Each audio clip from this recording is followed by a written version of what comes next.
Hey everybody, this is Mike with the CatchAll. I am here with Tyler Skiffington. He is a Selah guy, business owner as well, and we're going to kind of get into it and go from there. All right. My name is Tyler Skiffington. I was born in Yakima. When I was born, I guess my parents lived downtown. Okay. And then we moved to like the Terrace Heights kind of area.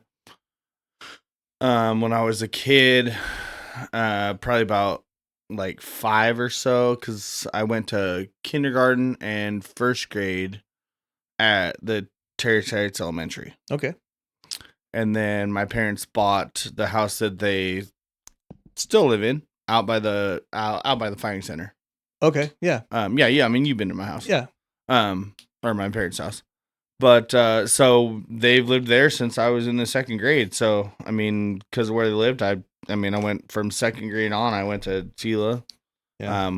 What year did you graduate? I graduated in 2004. 2004. So a couple years older than me. Yep, a couple years older than you are. So graduated 2004 from the Selah High School. And then when I was done with high school, I went to college for a little while, but didn't finish. I went to college to be to be an aviation mechanic. Oh shit! For airplanes. Yeah. And biggest deal is I just was kind of like one of those deals. Like I had a whole bunch of money saved up when I moved away because I moved to Moses Lake to go to college. Yeah. And I quit when I ran out of money. Was honestly the biggest deal. Is like I had a bunch of money saved up, and so like everything was good, it was going great. Yeah. But then when I ran out of money, and it was like, okay, now I got to get student loans. Yeah. To keep going. And also I was I needed to buy like a whole bunch of money worth of tools. Oh yeah. For my schooling. And that shit adds up, man. The shit adds up quick. And so that's when I was like, and then also there, like, I'm not going to say anything negative necessarily about that profession. Cause I mean, it's great. Yeah. And I enjoyed all the learning that I did. Cause I did it, during high school. Oh, okay. Yeah. At YV Tech. Yeah. So I spent like the first running start or whatever. Right? Yeah. Kind of like running start. So like I spent the first half of my day at high school for the last couple of years. Yeah. Out of the airport. Oh, nice. In a hangar learning how to work on airplanes. Yeah. And the guy who ran it was an awesome guy. I mean, the salt of the earth kind of dude. Mm-hmm. But he made it sound like the greatest career ever. Right. And then when I got to Moses Lake and was actually going to college, I kind of got the reality check of, well, you're not going to get to like go back to Yakima when you're done with this shit. You're going to go to Seattle, Portland. You're going to go to a big city. Somewhere with airports or something like with big airports. And you're probably working like at night for the first however many years of your career and stuff like that. And I was like, yeah, I don't really fare that well in the big cities. That's not my style. I'm like I said, I'm a Selah boy born and raised. So same. I'm or at least Yakima Valley. Yeah. I mean, I'm a small town guy. I can't handle the big city. I mean, I go over there for football game or supercross race or something like that. Yeah. And a day or two is about the most I can handle before I start having a panic attack. The fucking traffic or the people, man. That's what gets me. The people is the thing. I'm like, there's just too many of them. I'm just like, why are there so many fucking people here? And they're everywhere. Oh fuck yeah, they're everywhere, and they don't care. Like, I mean, driving there, like driving here versus driving over there is crazy because they'll cut you off. They're just like, I'm like, whoa. So where are you living at right now? So I live actually out past the town of Moxie, like you're heading for Hanford. Oh, okay. Oh, damn. Out in the middle of the hop fields. You bought a house out there? Yeah. Nice. Yeah. So that drive from there to my house would have took you like an hour and a half in Seattle. Oh yeah. Oh fuck. Yeah. Maybe longer. Fuck yeah. In Seattle, it would take an hour and a half, and people would have been cutting me off. I might have shot somebody. I mean, like, yeah. From here, it was a solid half an hour, but that's just because that's just the distance. That's just the distance. That's just how far it takes. Yeah, it doesn't. It's literally just travel time with maybe a few stops here and there, like lights or something. Yeah, but over there, it's literally all traffic. It's all traffic. Yeah, no, this was just a couple stoplights, and there was a semi truck in front of me going slow. So yeah, that's about it. But so I went but then I quit college because once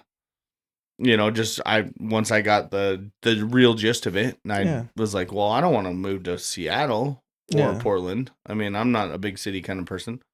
So I was, and I was out of money, and I was like, well, I'm not going to borrow money for something that I don't think I'm going to follow through with. Well, at least you got that reality check earlier rather than after you graduate and you're like, oh, fuck, I don't want to do this. Because a lot of people do. Yeah, exactly. Spend all that money and time, and they're like, fuck, dude, this sucks. I know, right? Because they glorify it in these college. Guys, these people that, I mean, we both know them. They went to school with us and all that kind of shit, but, you got these guys that they spent 5 years at college and who knows how much money, and then they didn't do anything with it. Right. They're just like, oh yeah, no, I came back and decided to be an insurance salesman. Right. I'm like, okay. Sometimes it's you think when you're younger, because we're, in high school, you're still technically a kid, and you're not mature enough to be, making some of those crazy major decisions in life and go thousands or tens or even hundreds of $1,000s in debt to go to go to school for a profession that you may or may not like. It's crazy. I think they should do, me personally, I think they should do like some type of apprenticeship stuff. And I'm sure that some of them do. So you can try it out before you basically buy it, essentially. Exactly. Which would be nice. It would be nice. Because I did that with HVAC. I was thinking about going to HVAC in high school, like when I was done. And I got an apprenticeship with an HVAC company here in Yakima. I'm not going to say the name, but man, that fucking job sucked. Crawling underneath fucking 80-year-old houses, and it's just, there's no room. Like, I'm claustrophobic already, and when it's like, you got 10 inches maybe to crawl underneath this house, half into the middle, and there's spiders and fucking rodents and all this other shit down there, and I mean, which is not that big of a deal, but it's like you're trying to work, and it's just, I was like, fuck that. New to construction was fine. I liked new construction. Because it's all open. Oh, yeah. And then you got deep crawl spaces. Yeah. If they're a really good contractor, they actually even throw down some pea gravel on top of the plastic for you. Yeah, it was nice doing those. So, I was like, man, if I could do these, but obviously if I went to HVAC, I'd have to work for somebody until I got, like a journeyman or something, and then maybe open my own business or something. Yeah. But no, I did the same thing. I took a break from construction. Yeah. After I came back from college, I took a break from construction for a little while, and I was a journeyman. Or not journeyman, apprentice electrician. Oh, okay, yeah. For like a couple of years. I mean, working towards getting enough hours to become a journeyman. But like, same thing. I mean, I was like, dude, I hate being an electrician. This sucks. Yeah. If I get shocked one more time, I swear to God, I'm going to lose my shit. Yeah. And so I was like, fuck this, dude. I could do so much better, so much other shit than get electrocuted. I mean, electricians. I mean, they can make decent money. I mean, all the trades they can make decent money if you pay your time and do your dues and all that other shit. You can make decent money doing it. Oh, 100%. Yeah, pay your time. Or put in your time, pay your dues. Yeah, and then also just learn everything you can. That's like the one thing I would say to anybody, and I've tried to say it like when I've hired guys, that don't have experience. It's just, I'm like, just pay attention. Yeah, I'm trying to show you this and for a learn reason. Because like if you learn and become a valuable employee, you'll get rewarded for it one way or another, whether it's with my company or with any other company. Yeah, because you have that knowledge. Yeah. It transfers. Even if you don't stay with you and you go somewhere else or start your own, at least you'll have that knowledge. Well, and even if you go somewhere else with that knowledge, I mean, you're going to get a better starting wage. And so on and so forth. Yeah, because it depends on experience most of the time. Yeah. And if you're entry level, they're like, oh, we'll pay you minimum wage or a little bit above, to keep you. But a lot of these, if you go in there and it's like, yeah, I've been doing this thing for 2 years, be like, all right, we'll start you at whatever it is, and then they get a little more free reign because they have that knowledge. They know what to do. You don't have to tell them what to do. They just know what to do. Or what needs to be done. Exactly. And I've dealt with that over the years, with hiring people. Yeah. I mean, like I I call him a kid because he's a lot younger than like we are. But right. So like I hired a kid that was like 25 years old. Right. And he had a couple years of experience as like being a roofer. Yeah. And I'm like, okay, I mean, like that's kind of helpful, but I mean, like I'm a general contractor, so we're building houses from the ground up. Right. You know, the roof's the last. You know, it's one of the last things you do. The roof's one of the last parts we really care about. And honestly, I don't have my own guys roof the houses. I hire I contract that out. I subcontract it out. But so, and he talked a big game. He was, oh yeah, no, I learned really fast, all this shit. And I was like, okay, cool. Yeah. And then once he got there, it turns out, I mean, you know, pardon my French, but he was fucking retarded. I was just like, you don't know anything, dude. Yeah. You're just absolutely, well, it wasn't even that he didn't know anything. It's that he thought he knew better than everyone else. And I'm like, I told you when I hired you that you need to just keep your ears and your eyes open and try and learn as much as you can from those of us who have been doing this for, you know, like myself. I mean, like I've been like doing construction for, I mean, I've been doing it for 20 years as technically an adult. Right. And then I used to have to work as a kid for my dad. Yeah. I mean, that's how I got into the construction business. Because your dad did it too, right? Yeah, my dad was a contractor. And so, like, when I was 12, I had to go to work for my dad in the summertime. Yeah. And, you know, and I mean, I can remember this. And, you know, he'd probably like try and tell you that I'm full of shit if he heard me saying this. But I remember it. And he did do it. But, you know, he was like, I remember we were at a job site, the house he was building. Mm-hmm. And for the day, he was just like, I want you to take that pile of wood and move it over to there. Right. And I was like, okay. And it was like all the scrap lumber, that like all the little ends and pieces and shit that they cut up. Yeah. So I spent like half the day doing that, you know, just, and it's, like I said, it's summer break. So it's July. It's hot as fuck. It's hotter than fuck. And I'm out there just moving all this wood, you know, and then I get it all done. And I'm like, all right, what do you want me to do next? He goes, did you move that whole entire pile of wood? I'm like, yeah, it's over there now. He goes, all right, move it back. Oh, fuck. And I was just like, at the time, I was like, what in the fuck is going on? But it was a good teaching moment, though, because, like, I realized that, like, that was my dad trying to teach me how to work hard. Right. How to have a work ethic, how to not be a piece of shit. Right. And, you know, like, I mean... Which is rare nowadays. Which is super rare nowadays. I mean, everybody thinks that they were born with something owed to them. Yeah. And don't get me wrong. Like, I wish people owed me shit, but no. Because I got to go get my own shit. You know? And then, like this, for instance, like, I'm not doing this to be famous or make money off of. I'm doing this just for fun. Right. And if it does, fucking great. But I have no expectation to do anything more than just stay local and have fun and bullshit with your buddies and bullshit with or make some new friends like Joseph Mitchell, dude. I never even met him before the interview with him. Oh. You know, so it was like cool. And then episode 3, I had Logan Bose and Jerry Tatum. Never even met Jerry before. He came in with Logan, and I was like, all right, cool, let's do this thing. Yeah. So I like this because it's a cool outlet to not only because my whole.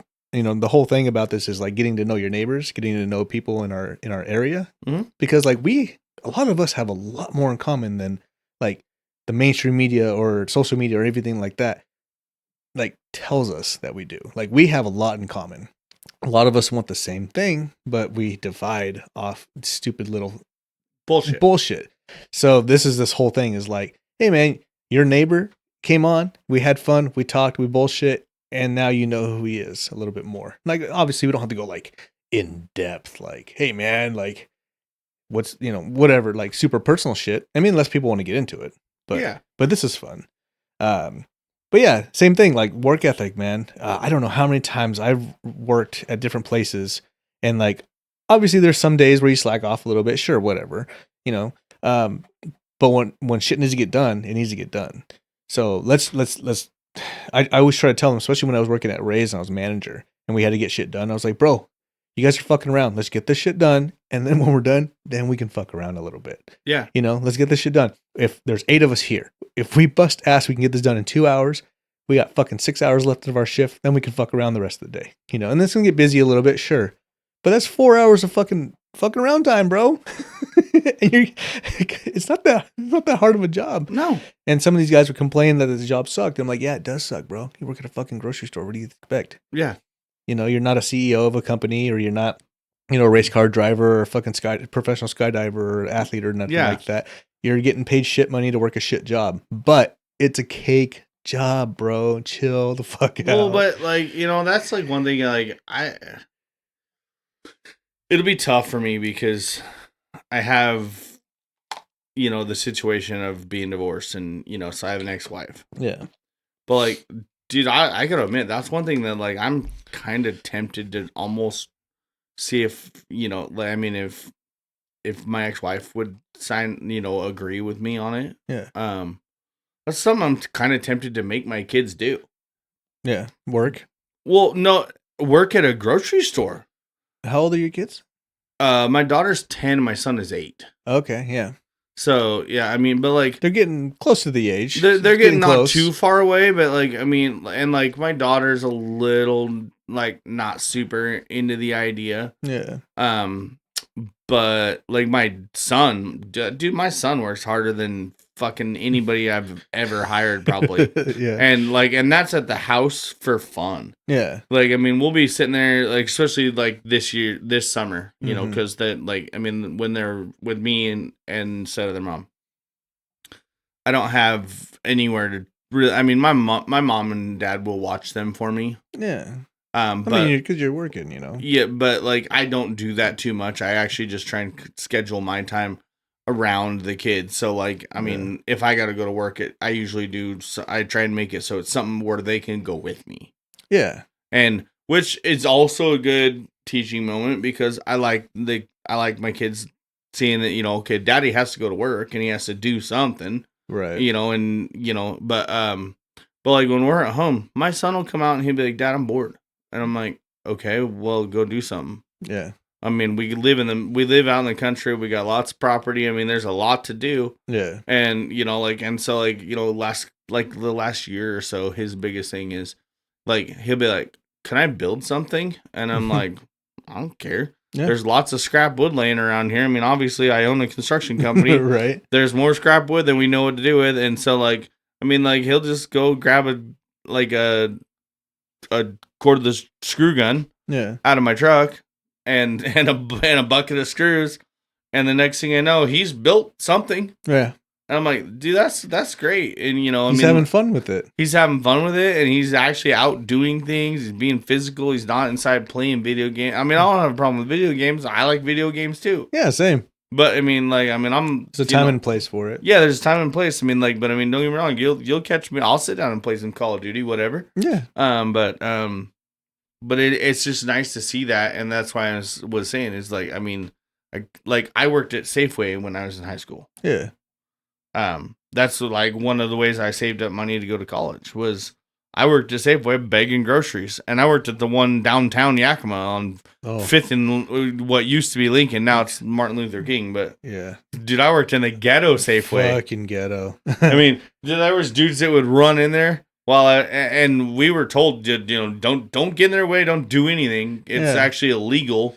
Yeah. But like, there's dudes that would run in there or not run in there, but they would walk in. They'd go to the back, grab a case of beer, and then they'd walk to the front, and then they'd just walk right out the front door. Yeah. And if anybody questioned them, they just take off running. Yeah. Yeah. Just fuck it. I don't care. Yeah. Well, and we weren't allowed to chase them because of like company policy, because if we chased them and like tackled them or something, or you know, whatever, they could sue. If they got hurt, they could sue Safeway because we were Safeway employees. I'm like, this is bullshit. Well, dude. Not only that, but like when I worked at Ray's, we'd have people come steal shit, and I was like, always like, you know what? Fuck it. It's not worth getting stabbed or shot over. No, fuck it, dude. No, fuck no. No, not what I'm getting paid. If I was getting paid $20 more an hour, maybe I might do something about it. Or if it was my store, sure. But I'm getting paid barely above minimum wage, man. And fuck it, take it, bro. I don't give a shit. I'll just report it, and then we write it off as a loss. Yeah. Well, that was the same thing here. I mean, I was 16 years old, and I mean, I don't know if you remember from back like in high school, but like, dude, when like 16, so I would have been like a junior. I was tiny. Yeah. I was like 5 feet tall and weighed like 95 pounds. Me too, bro. And like, you know, like it's funny, like there's these dudes, like it was not super common, but like every once in a while there'd be these dudes that'd be like, you know, because I have to offer to take their groceries out. They'd be like, yeah, you can take my groceries out. These are big old fucking dudes. And they're having this like little 95-pound boy push their groceries out to their car and fucking load them in there for them. And I got to be all polite about it. And they're like, all right, have a good day. I'm like, yeah, you too. Trying to, like, you're like, oh, fuck, what the fuck did you buy? Yeah, and I know. It's just, they're all hella like strong and capable. I'm just saying, like, that's another one where, I mean, like, that helped fucking make me what I am today is, you know, when I was in high school, I had to work or else I didn't have money for gas. Yeah. I mean, like, my parents, because, I mean, I don't really know how you grew up, but I grew up with average parents. Yeah. I mean, my parents weren't rich, but they weren't poor. Same. My parents just worked and they provided for our family, and that was about it. We didn't have really a bunch of extra shit, but we also weren't like struggling. Yeah. But so like when I was in high school, that was kind of like my parents' deal. I mean, they bought me a car, my first piece of shit car. Yeah. And better than nothing though. Better than nothing, but right. I mean, like, but they bought me my first piece of shit car. And what was your first car again? Dude, my first car was a 1987 Ford Bronco 2. Fuck yeah. And it ran like dog shit from like day one. It was such a pile of crap. Oh, shit. My first car was a 91 Camry that had like 250,000 miles on it. Oh, yeah, this thing was up there. It was just like, fuck. I ran that thing into the fucking ground. Oh, I did too. I drove back. Well, I still had that fucking Bronco too when I went to college in Moses Lake. So I would drive that fucker back and forth from Moses Lake to Selah. Damn, put on miles. Especially because I came home on a lot of weekends because like I just did. Well, your parents got food, man. They got laundry. And parents all that got shit. Food. Mom would do my laundry, and then also like I just still had all my homies here. Yeah, you still come and hang out with your friends. You know, so I mean, like we'd go party at like people's houses and stuff here. Yeah. And I wasn't like super tight with any of the guys I was going to school with to the point where it was worth staying there. So no, dude, I'd drive this fucking old beat up Bronco 2 back and forth from Moses Lake. I'd be like on the straight stretches coming from Moses Lake towards like Vantage. Yeah. Dude, this thing could be wrapped out, and if it was doing 65 miles an hour, you were doing pretty good. That's how dog tired this thing was. I was like, oh man, this thing is gonna die. Yeah, that's like my 91 Camry when I left Yakima and I moved to Post Falls. I was with a guy, his name's Justin. He came and helped me move and shit. I used to work with him at 2nd Street, and he's like, man, I'll go with you, I love Spokane. I was like, all right, cool, go with me. So we loaded up my car, we drove down, and we were going through Ritzville. And Ritzville is notorious for pulling people over. And it's a 2-lane and a 2-lane. So 2 lanes going east, 2 lanes going west. And there's a big ass median in the middle. And we're on the right-hand lane going east. And then there's a stater going westbound on the opposite lane. And we're driving. And that thing, same thing with your Bronco. Like if it was going the speed limit, like it was a good day. Yeah. And this fucking stater flips a bitch, comes up, pulls up behind us, turns on his lights, pulls me over, and then asks me why I was going so fast. And I was like, what? And he goes, well, you were speeding. I clocked you speeding. Well, officer, I don't know if you can tell, but my car is full of shit. I'm moving, and my car doesn't go that fast. Empty. So I don't know how I'm speeding. Yeah. Plus it's 70 out here, bro. I don't know how fast you think I was going, but I definitely wasn't going faster than the speed limit. Right. And then my buddy Justin was a little bit older than 21 at the time. I was just 20, and we had stopped for lunch and he had a beer. And he was on that side, on the passenger side. So he's like, oh, I smell beer in here. And I was like, yeah, he had a beer at lunchtime, like literally like 15 minutes ago. And he's like, well, you're driving. I need you to come out. Oh, Jesus. So he gives me a fucking sobriety test right there on the side of the road during the middle of the day. So I'm over there, walk in, do my ABCs, and then I'm like, can you just breathalyze me, man? Yeah, can we just get this shit over with? So he breathalyzed me, and then he's like, okay, yeah, you're good. writes me a ticket for going over, and then sends me on my way. I'm like, you motherfucker, dude. But especially when you're like, yeah, you give me a ticket for going over the speed limit in a car that doesn't go over the speed limit. Right. Yeah. That's bullshit. So anyways, I fought it, and it got deferred or whatever, so I didn't have to pay for it. But still, I was like, what a fucking asshole, dude. Yeah. Wasting my time and his time. He's bored. I'm sorry. Get a new job, dude. Yeah. Yeah. If you hate your job this much, just go get a new one. Yeah.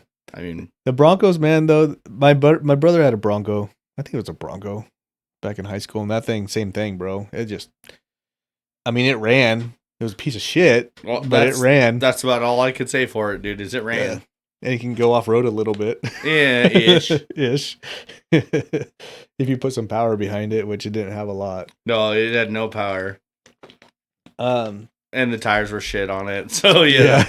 No, it wasn't the best for off-road, like I said. I mean, it got me back and forth, like I said. So, I mean... As a kid, it's kind of all you need, though, right? Yeah. I mean, like I said, got me back here to Selah to go, party with my homies back here. Right. Because I just wasn't quite into the whole scene. Yeah, it's kind of hard when you grow up in the area and you know everybody and then you leave. I mean, yeah, it is. I mean, but you go into like a place, some of those people, they've known each other for a long time and they have their little cliques, and it's hard to kind of almost get into those a little bit. Well, especially if they don't know you. The other thing too is, you got to remember, like, this is like my first year out of high school. Yeah. And like, I mean, I had my buddies that were the same age as me. Yeah. And like a lot of them went away to college also. Right. But they went further away. So, I mean, it wasn't like I'm just going to go visit, especially like when I was going to college in Moses Lake. Yeah. I'm not going to go visit one of my buddies that's going to UW because it's a long ways away. That's a long ass ways away. And they're also busy. I mean, they got a different style college experience than I do. They're not going to I was essentially going to more like a tech school style program. Yeah, they're going to like a traditional college. Yeah, I wasn't going to like a traditional college.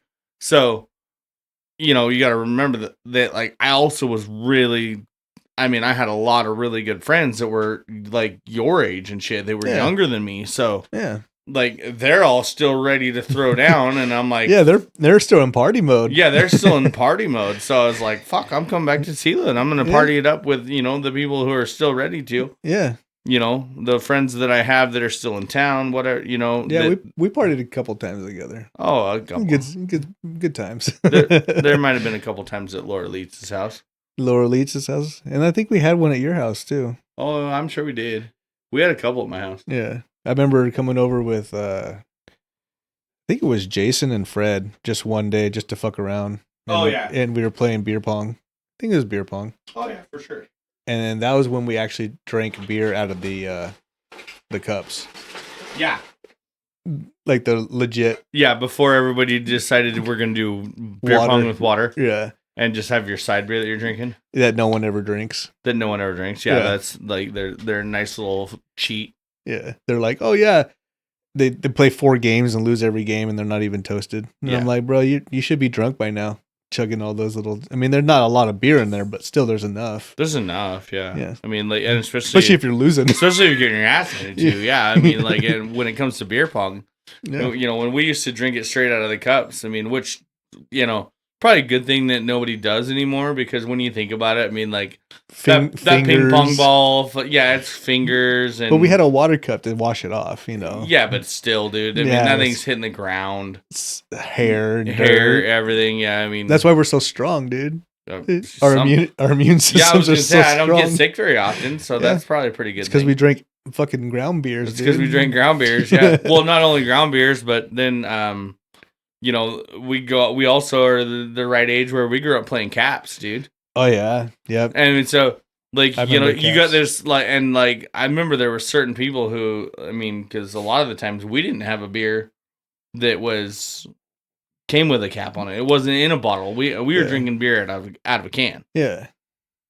So God only knows where the cap came from. Some of them were old, like from the party before or even before that. or like a couple parties old. So I mean, this thing's got God only knows what, because it's a folded up cap, and they're throwing it in your beer, and then you've got to just chug this beer. I'm like, oh God. And not only that, but then you chug half, and your friend chug the other half, so you're lipping the same fucking glass. Yeah, exactly. You're just like, might as well fucking be making out with your friend. All the kids, if there's any kids listening right now, they're probably like, "What the fuck?"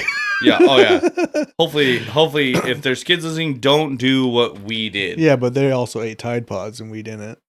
Dude, that's fucking true though, because I was at Safeway the other day, and I needed some. Actually, the reason I went to Safeway is I was cleaning my house and I was doing the dishes. I ran out of fucking dish soap. Yeah, and I was like, "Well, ain't that a son of a bitch?" Mm-hmm. So I was like, "Well, fuck, I gotta go to the store." So I made a list of, some groceries and shit that I needed. And so I went to Safeway, and I was in the cleaning supply aisle, because I needed dish soap and Clorox wipes and just the essentials. Just the essential shit, and, figured I might as well buy a new sponge. Yeah. And, dude, the Tide Pods are in a locked fucking case. And you gotta probably show ID to buy them or something. I mean, how fucking retarded are we getting right now where, you have, if that's what you really want to do. Right. There's a whole entire row of laundry detergent. Yeah. And there's the big ass bottles that got the push button thing on them. Yeah. So you could just, you could do that chug it. Like a water jug or a keg. You could just put your mouth underneath of it and chug the laundry detergent if that's what you really want. Right. But the Tide Pods have to be locked in a steel case with plexiglass doors, because I don't want to say our children, because I don't think my kids or your kids are not, they're not dumb enough. But there's kids out there nowadays that are dumb enough that'll eat a fucking Tide Pod for a YouTube video. And I'm like, why? Yeah, and a couple of them died. Oh, isn't that crazy? Yeah, this might be a little non-PC, but if you're going to eat a Tide Pod and you die, I'm not sad. Yeah. You ate a fucking Tide Pod.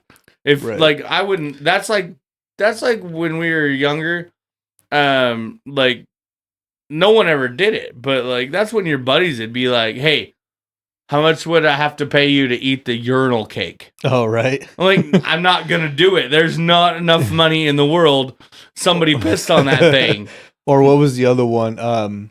If you had to pass a drug test, you'd have to drink bleach. Oh, yeah. Fuck that. It's you just a splash of bleach and a cup of water, and you drink it, and it's supposed to help clean out your system. And I'm like, are you guys fucking stupid? I don't know anybody personally that ever drank any, but that was one of the rumors going around school was hey, if you guys got to pass a drug test, you got to put a splash of bleach in a gallon of water and drink it. Oh, and then it was that, and it was fucking take a handful of niacin. Mm-hmm. What the fuck are you guys doing? I remember hearing people talk about that one. That was the niacin. Yeah. But I luckily never went down that road. I smoked weed, but I never had to get a drug test. Yeah, I never really smoked weed, so I don't. Yeah. I never had to worry about passing a drug test. Right. Yeah, it's all good. All I had to do was worry about being sober enough to drive. Oh man, good times. So I guess get back into the. Yeah, this is getting out of hand. Yeah, it is. It's all right. So how long have you owned your business now? Do you know? Yeah, so I've been in business for myself for the last 6 years. 6 years? Yeah. And the name of the business again? Tyler Skiffington Construction. All right. So if you guys need any general labor, right? General construction? General construction. So more or less we just build custom homes. Okay. And then we do a lot of remodel work too, because a lot of people don't want to do it. Yeah. And it's just, and I get why they don't want to do it, but it's dirty and it's gross and yeah. My left eye is kind of fucked up right now. Yeah. Because I got something in it. Damn. At work a week ago or something, and so it's still all irritated and everything like that. I went to Selah Vision Clinic, and they gave me some prescription eye drops Some and drops shit. for it to clean it out. But I mean, it is what it is. Yeah, right? it is what it is. I mean, and so that's mostly what we do. Is, I mean, we do a lot of and just more or less custom stuff. So when somebody calls me, it's usually like, hey, I want to redo my master bedroom and bathroom, and I want it done this way. And I'm like, okay, cool. And so take what they want, give them my advice, and try and figure something out that works for everybody. And then go from there. Yeah. So if you guys need anything like that, reach out. Yeah. Come talk to Tyler. Yep. I've known him for quite a few years now. I mean, I graduated 07, you're 04, and then, I mean, that was over 20 years ago already, so shit. I've already had my 20-year class reunion, yeah. Damn, bro. How was it? Did you go? I did go. It was good. Quite a few people show up, or? More than I thought was going to show up, yeah. I mean, because I went to the 10-year also. Yeah. And the 10-year was pretty lame. Yeah. Not going to lie. The 10-year kind of sucked. But the 20-year, no, the 20-year was a little bit better. Yeah. And we had it at the outskirts. Oh, okay, cool.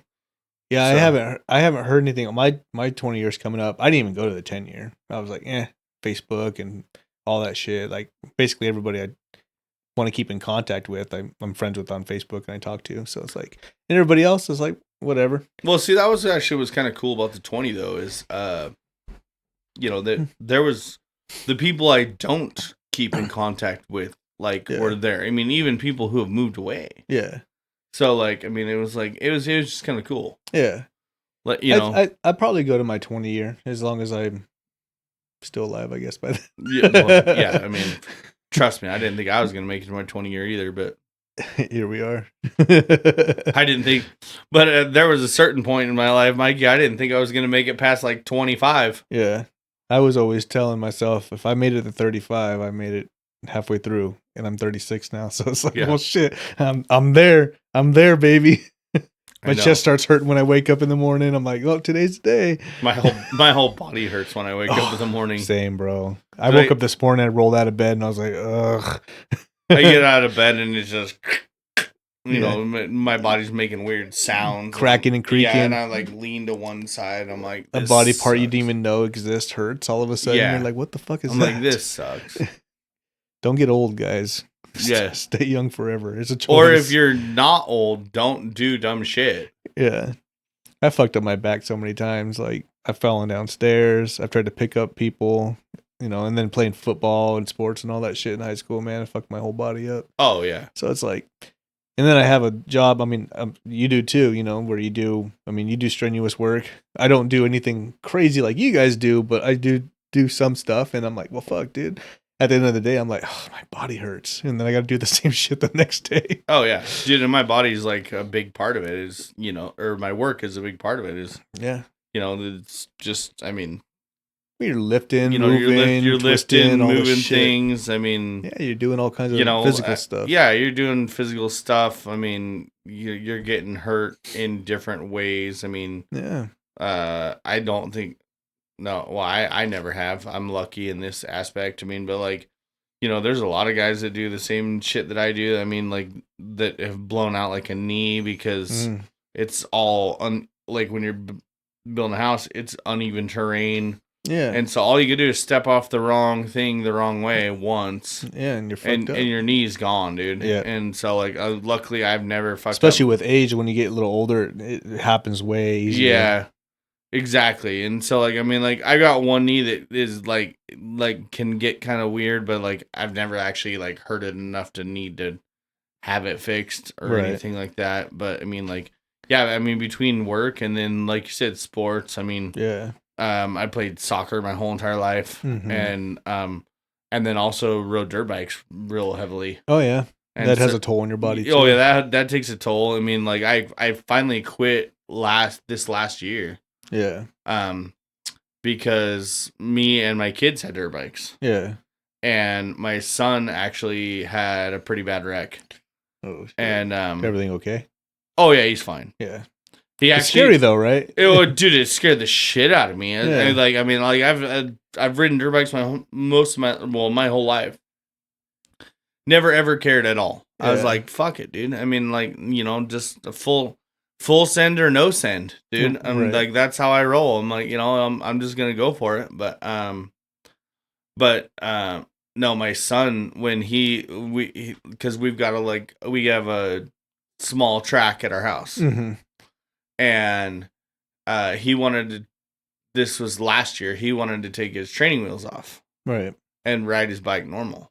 Mm-hmm. Well, he kind of panicked and he just went like, he went full send or no send. Yeah. Well, the problem is he went full send, dude, and it was like, and so he like Superman through the air for like 10 feet and then hit the dirt. Damn. Luckily, he was completely unharmed, other than like some bruises and some shit. scrapes and all that shit. Yeah. But like, I was like, oh. Kind of scares you, you know? Oh, dude, it scared the shit out of me. I understand why my parents were so protective when I was a kid. Right. And I wanted more fucking freedom when it came to riding dirt bikes and all this stuff. But, this last year, actually, because we have some friends that do it and stuff like that. So my kids especially my son, they got a taste of riding a four-wheeler. So it's on four wheels and not two, and a little safer. Just a little safer. It's still not much, but it's still dangerous, but it's still safer. And so they were like, "Yeah, we want four wheelers," and I'm like, "That's fine." Yeah. So I was like, "That's fine. Dad just needs to. I'll sell all the dirt bikes and I'll buy us four wheelers." Yeah, It's still, as long as we still have something to go do. What kind of four wheelers did you buy? The kids, Sportsman's or no, the kids both ride like little Polaris 90s. Oh, okay. And then I bought myself a Banshee. Nice. Little racing ones, huh? Kinda. Yeah, you can only take, you can only take the boys so far out of where he's from. Right. Yeah. I was looking to get a four-wheeler, but I was thinking more of like an all-terrain one. Like, obviously quick, but not like more like a racing one, more like maybe like go hunting with it. Yeah. Kind of one. Because like my in-laws, they just live right up there. Yeah. And they have like, I don't think like 3 acres or something back there. And it'd be fun just to take the kids out there and just ride around. Because they would have fun with it. Especially my oldest. He would love it. But, oh, yeah, they would. Like, that's the best part about it is we just haven't had a chance to do it. I've got a couple acres at my house. And like, so we have a track. Yeah. Not a very, like, not a crazy track. Yeah. But still, it's fun for the kids. Oh, right? Yeah. But my kids love it. They ride their four-wheelers out there on the track all the time. They rip around. And yeah, it's something for them to do. Yeah. And keeps them out of trouble. Hopefully. For the most part, right? Hopefully, yeah. Until they wreck again. Not that they're going to. Hopefully they don't. But they're kids, they're going to. They're going to fall and get hurt. Yeah, they're going to eventually. We'll see. Adults do. Why wouldn't a kid, right? Yeah. Yeah. This is way safer. I'll give them that, but we'll see. And you have 2 kids? I have 2 kids. And how old are you again? So my daughter Kaylee is 10, and my son Deegan is 8. Nice. Crazy, man. Yeah, you're getting old. I know. I'm almost 40, bro. Damn. I just turned 36 this year. But yeah, no. So it is crazy because time flies. The kids will be with me this coming week, and it is crazy because I'm like, Kaylee has something to do at school on Monday from 10 to 2. Some like leadership camp thing because Kaylee's going to be in 5th grade. Damn. And then on Wednesday afternoon, we have our out, for East Valley, we have our open house, orientation for their school. So yeah, I'm like, man, this is like, and then the following week they start school. Damn, already? Yeah. Man, I feel like we didn't start school till like September. You guys are starting in I August. Swear to God. Yeah, I thought the same thing. I'm like, why are these kids starting school so fucking early? Yeah. I don't know if it has something to do with like the way they changed out the days because they have I think they have more like holidays now. Yeah. Well, yeah. We only had like 4. They have like 12. It's like I know somebody who works for a school district in like the maintenance department. A buddy of mine, and it's insane to me. I'm all for having days off. I wish I had more, so on and so forth. Yeah, of course. But Juneteenth So the 19th of June. Yeah. And I don't even understand why that's a holiday still. Yeah. I mean, I don't know the science behind it, but like my buddy that works for a school district, that's a paid holiday for him. Yeah. Just because it's the 19th of June and it's Juneteenth. And I'm like, what is Juneteenth?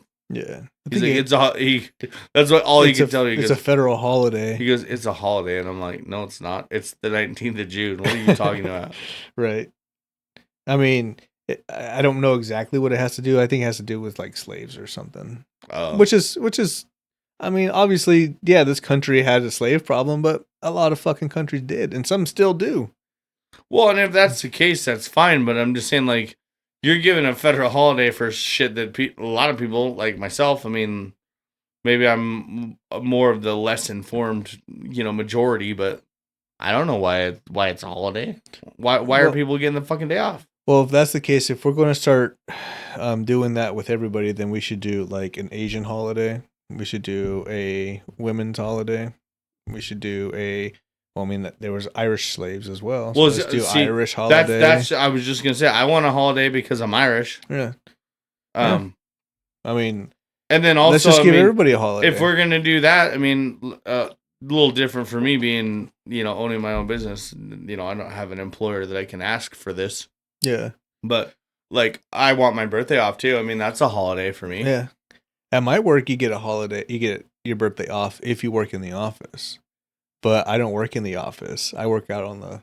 I work out, with the public. So like, I don't get my birthday off. You get a candy bar on your birthday. Oh, a candy bar! I got a nice Reese's peanut butter cup for my birthday this year. Oh fuck! And my birthday and my anniversary in the same month, so I got 2 candy bars this year in July. My HR lady was like, your anniversary and your birthday on the same month, so that's why you get 2 cards and 2 candy bars. And I'm like, oh, thanks. How come the office workers get a day off and I don't? What the fuck? Yeah, what? She's like, well, if you want to work in the office, you can have the day off. And I'm like, well, I really don't want to work in the office, to be honest with you. Sit there and answer angry people's phone calls all day. Fuck that shit. Yeah, I wouldn't want to do that. When I go out and I'm working with people, like doing my thing, it's a lot better because like I have freedom. I can go drive around. I go do my stuff. I can stop somewhere and grab something to eat. You can talk on the phone, listen to podcast or music. Oh, yeah. And if I have someone rolling with me, I have someone to chat with. And then I stop at all the customers and I bullshit with them for a little bit, and 100%, dude. When I worked at Les Schwab, we loved the Cintas guy that came. Yeah. That brought us our clean uniforms and fucking new rugs. And we don't do Les Schwab anymore. Oh, it's been like that for a few years now. Yeah. I don't know if it had anything. This is before my time, obviously, but we still do stuff with them. Like I had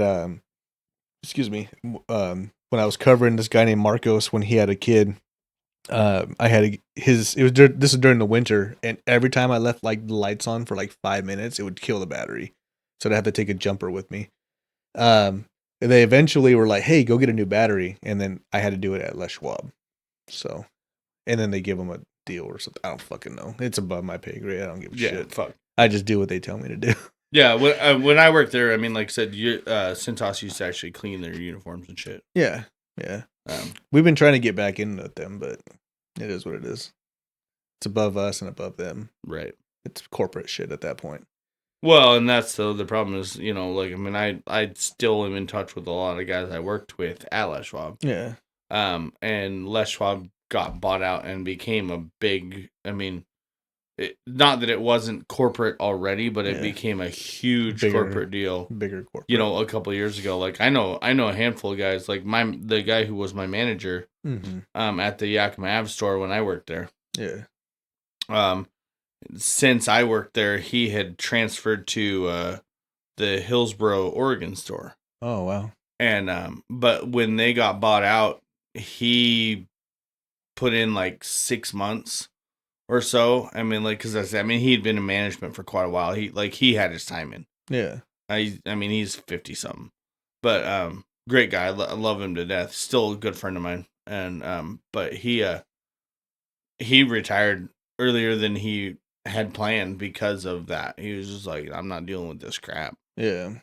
Which, I mean, that happens, so. When you get corporatized, man, like all the stupid little rules and micromanaging and all the bullshit, and it's like, bro, things obviously work. That's why you bought us. So just leave us. Let us do the fuck. Let's fucking do it. Yeah.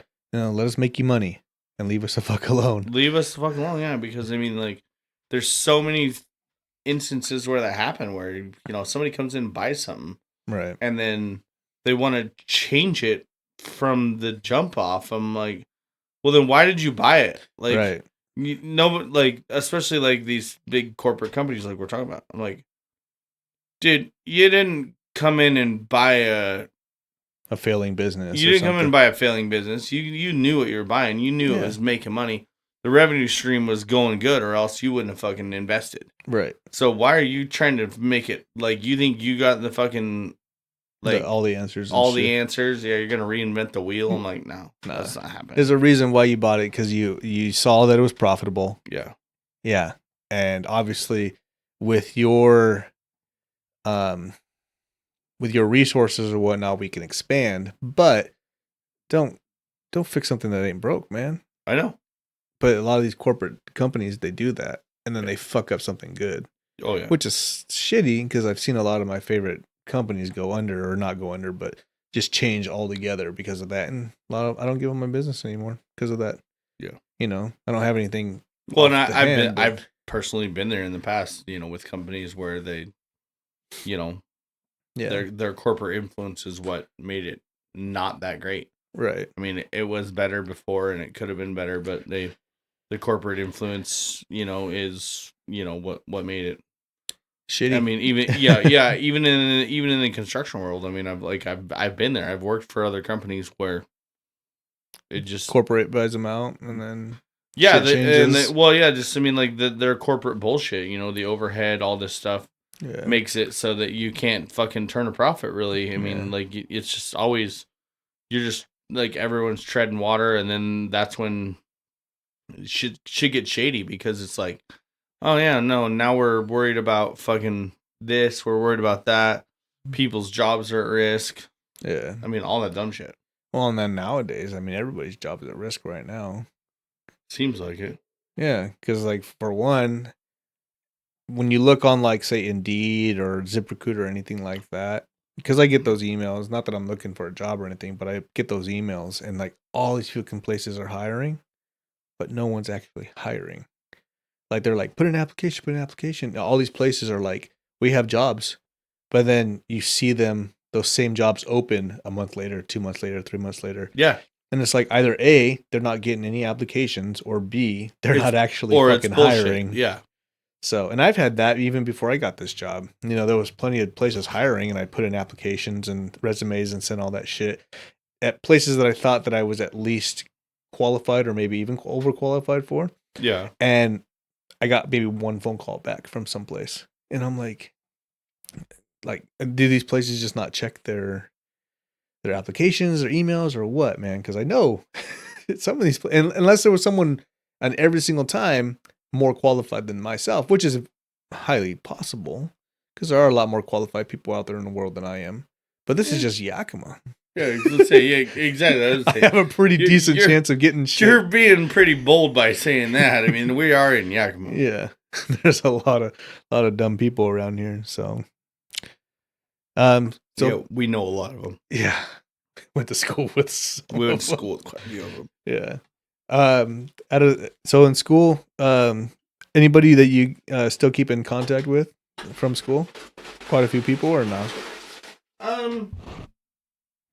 No, I wouldn't say quite a few. I mean, like that's one thing that, like, I mean, I don't want to say I'm sad. I mean, but like it's kind of a bummer, because you think of that, like when you're in high school, you're like, oh yeah, these are my best friends, these are my ride or die homies. You're gonna be talking to them. We're gonna do life together. Yeah, we're gonna do life together. Mm-hmm.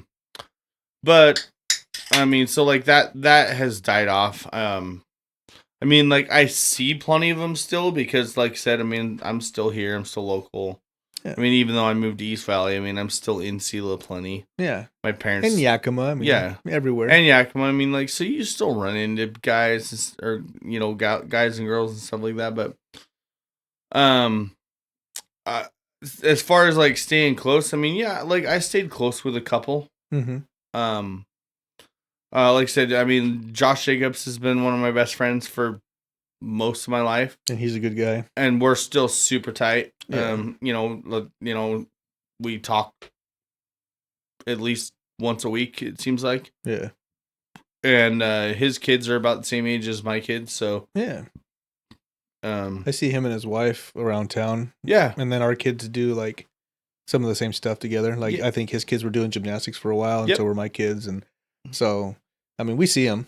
Yeah, see him around. So Josh and I are pretty close. Do you remember Cody Belton? Cody Belton. It's possible. If I saw his face, chances are probably. Yeah. So, like I'm still good. I'm still good friends with Cody. Yeah.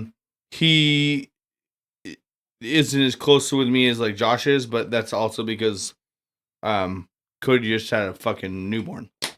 And it happens recently. So yeah, he's busy. Yeah, things happen, especially when kids are involved.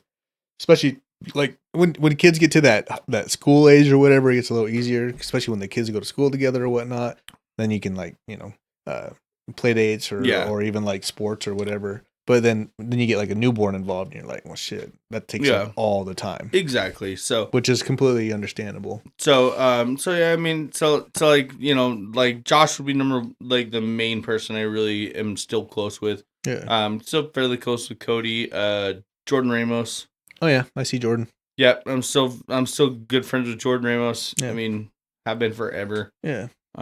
We've been through some shit, horrible shit together. That's what makes you close, though, man.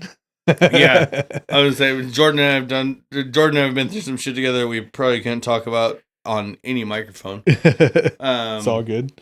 And then like I not as close as we used to be, but I mean still talk to him and get along with him really good.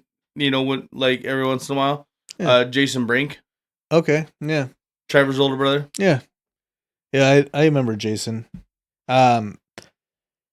Not to talk anything bad about any of the Brinks, because they are all pretty cool people. But out of the three, I like Jason the most, I think. Because I'm not... I think, so, same thing. I mean, like, I love all three of them. I mean, like, when I was in high school, I basically, like, almost halfway lived at the Brinks house. Yeah. I mean, I'd just go over there without warning. Yeah. And and their basement was like a free for all, and all that shit. So I mean, like the whole family is they're good people. They're great people, dude. Yeah. They're salt to the earth people. And maybe it's because we're the same age, I guess. But like I would say, I've always gotten along with Jason the best. Yeah.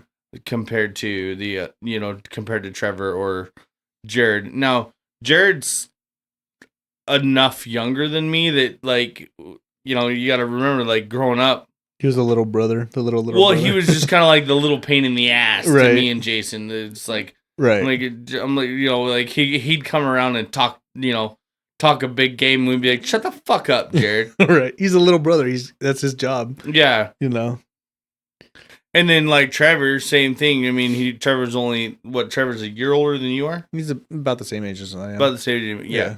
So like, Trevor, same thing, he'd come around and like, I mean, he hang out and everything like that. And like him and I actually had a pretty like good, like friendship relationship type deal. Yeah. Where like we'd hang out and I'd hang out there. There'd be sometimes Jason would still be working because he worked at the golf course at the Elks golf course. Yeah. When we were in high school. So I'd go over there, Jason would be at work, and Trevor would be there, and I'd just fucking sit there and hang out with Trevor, and they had the pool table downstairs, so like we'd play pool and stuff, and then like we played like all three of us played basketball together. Yeah. Me, Trevor, and Jason. And so like he'd talk shit, and I'd be like, Trevor, shut the fuck up or I'm gonna beat the hell out of you. Yeah. Trevor was closer to my age. Jared's a little younger and Jason was older. I got along with Trevor, just fine. Obviously, we hung out different crowds or whatever, but he was still always nice to me, so I liked him. Jared, I didn't really know him until after, you know. I knew him a little bit in high school, but I didn't know him as much. I knew Trevor more, obviously, because the same age. Yeah. And then Jason, this is when we were still in high school. He was also, I don't know if he was working or volunteering down at the teen center. Remember the teen center? Yeah. Yeah. He was doing that, and we would go down there, and we would cause so much fucking chaos. And Jason was always like telling us to fucking fuck off, or he's rolling his eyes at us and shit. Because we'd always go down there after school and or even skip school and go down there. And this is before he was there or whatever, because he didn't show up till a little later. But we would drink beer or smoke weed or just fuck around. And, I never really skated. But a lot of my friends were skaters, and they'd all skate down there at the skate park, and we just caused chaos. And poor Jason would have to fucking deal with it because he's in charge of the teen center, so he's got to make sure we're not fucking anything up. And we would always. And you were, yeah, of course. Did you know one of my funniest memories from the teen center is I don't even remember why it was a thing, why we did it. But I was down there one time for something, and so they had this, well, I mean, you worked at home, so the big, like, 1.5 inch diameter, like, clear tubing, the flexible tubing. Yeah. So they had one of these that was like 3 feet long. Yeah. And they cracked an egg and put it in there. Oh God. And then they had 2 people go against each other, and each person would blow on the end of it. And so obviously whoever lost ended up with a raw egg in their mouth.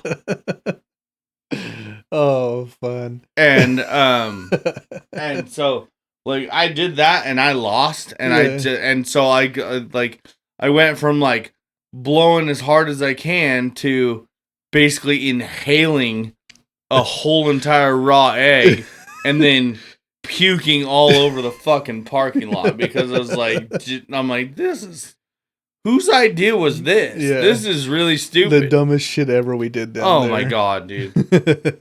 There's like a million times where I don't know why I'm not dead, but we used to go down there, and I remember at night we'd go down there and bring, like, spotlights. They bring spotlights because the guys would always, like, try and film at night to do skating and shit. Yeah. And then they do fight night, boxing matches.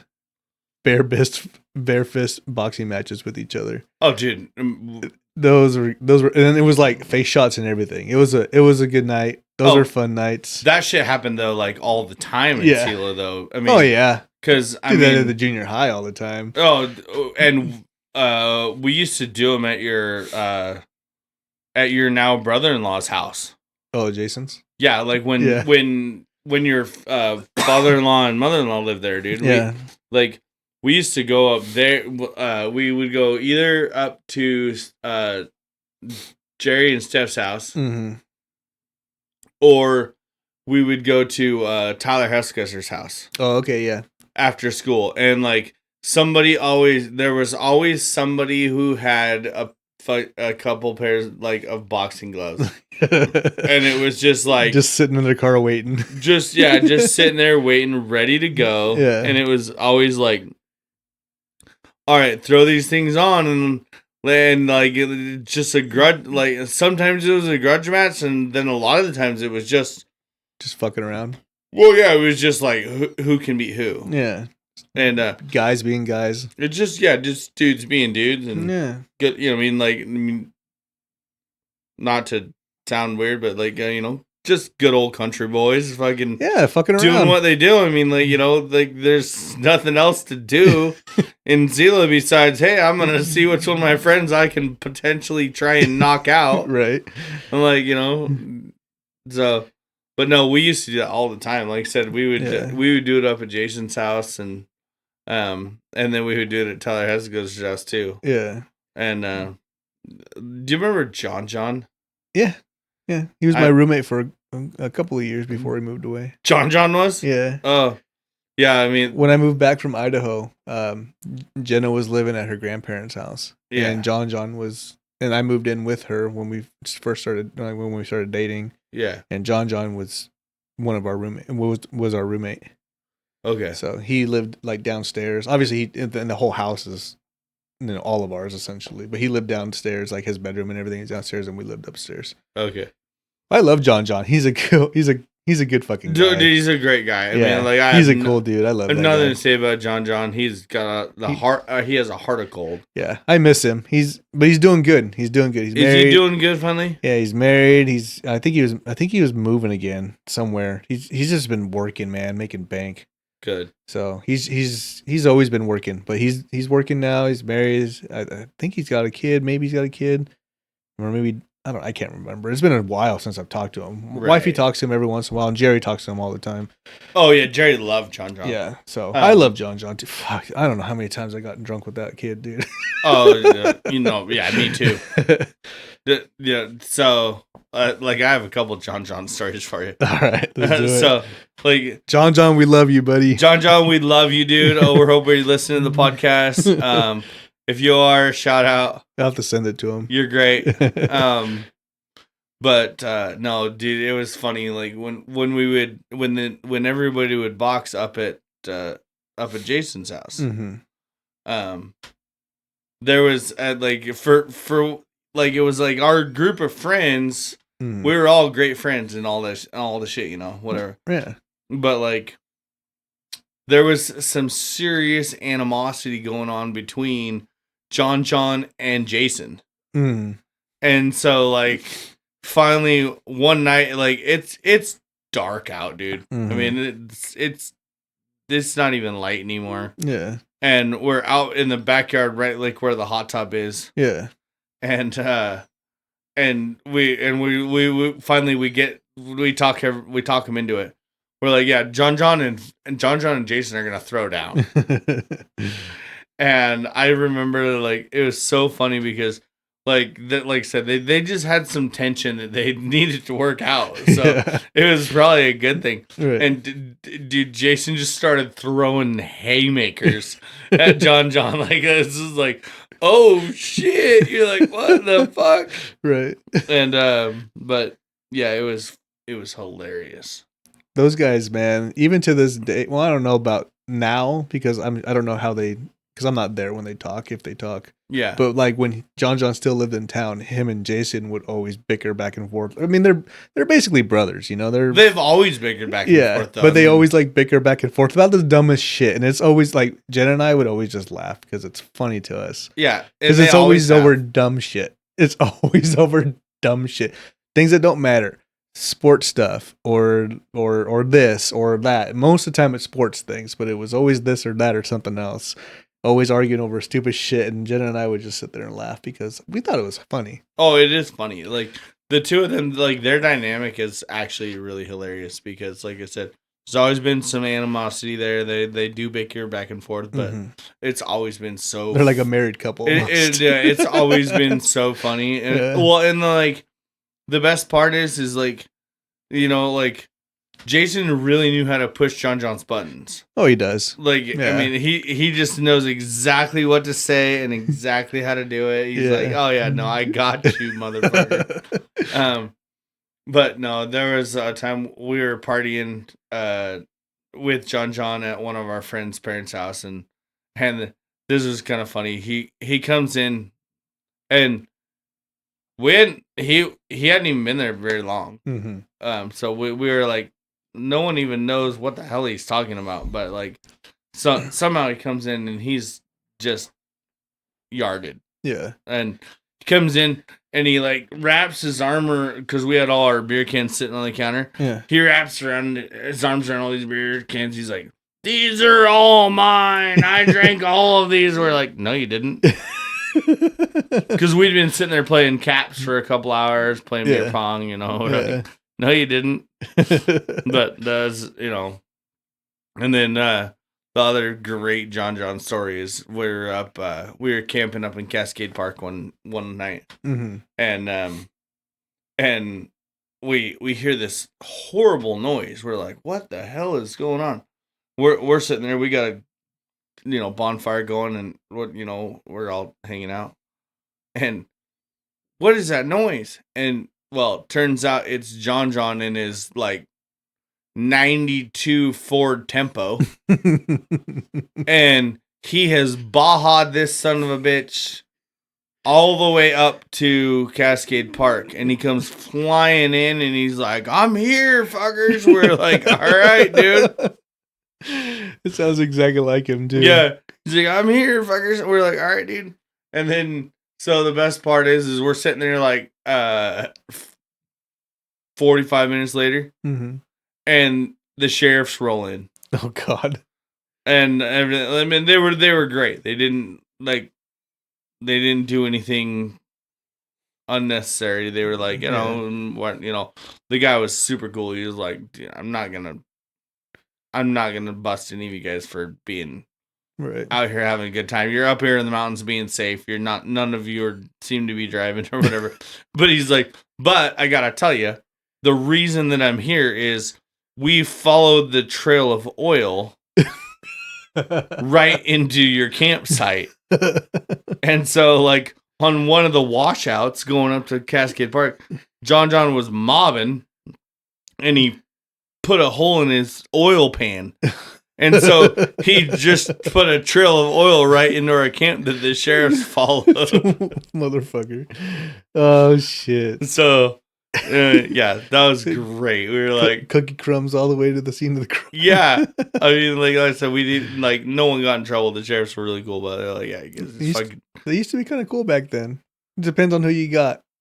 If there's a couple of dudes, it's not that big of a deal. Whole party, they might bust it, but it depends. Like again, it depends on who you got. Yeah. I mean, I'm not gonna name names, obviously, on a podcast, but I have a couple friends that work for the sheriff's office. Yeah. They're not the kind of guys that are looking to fucking dick you over because they're just like you and me. Yeah.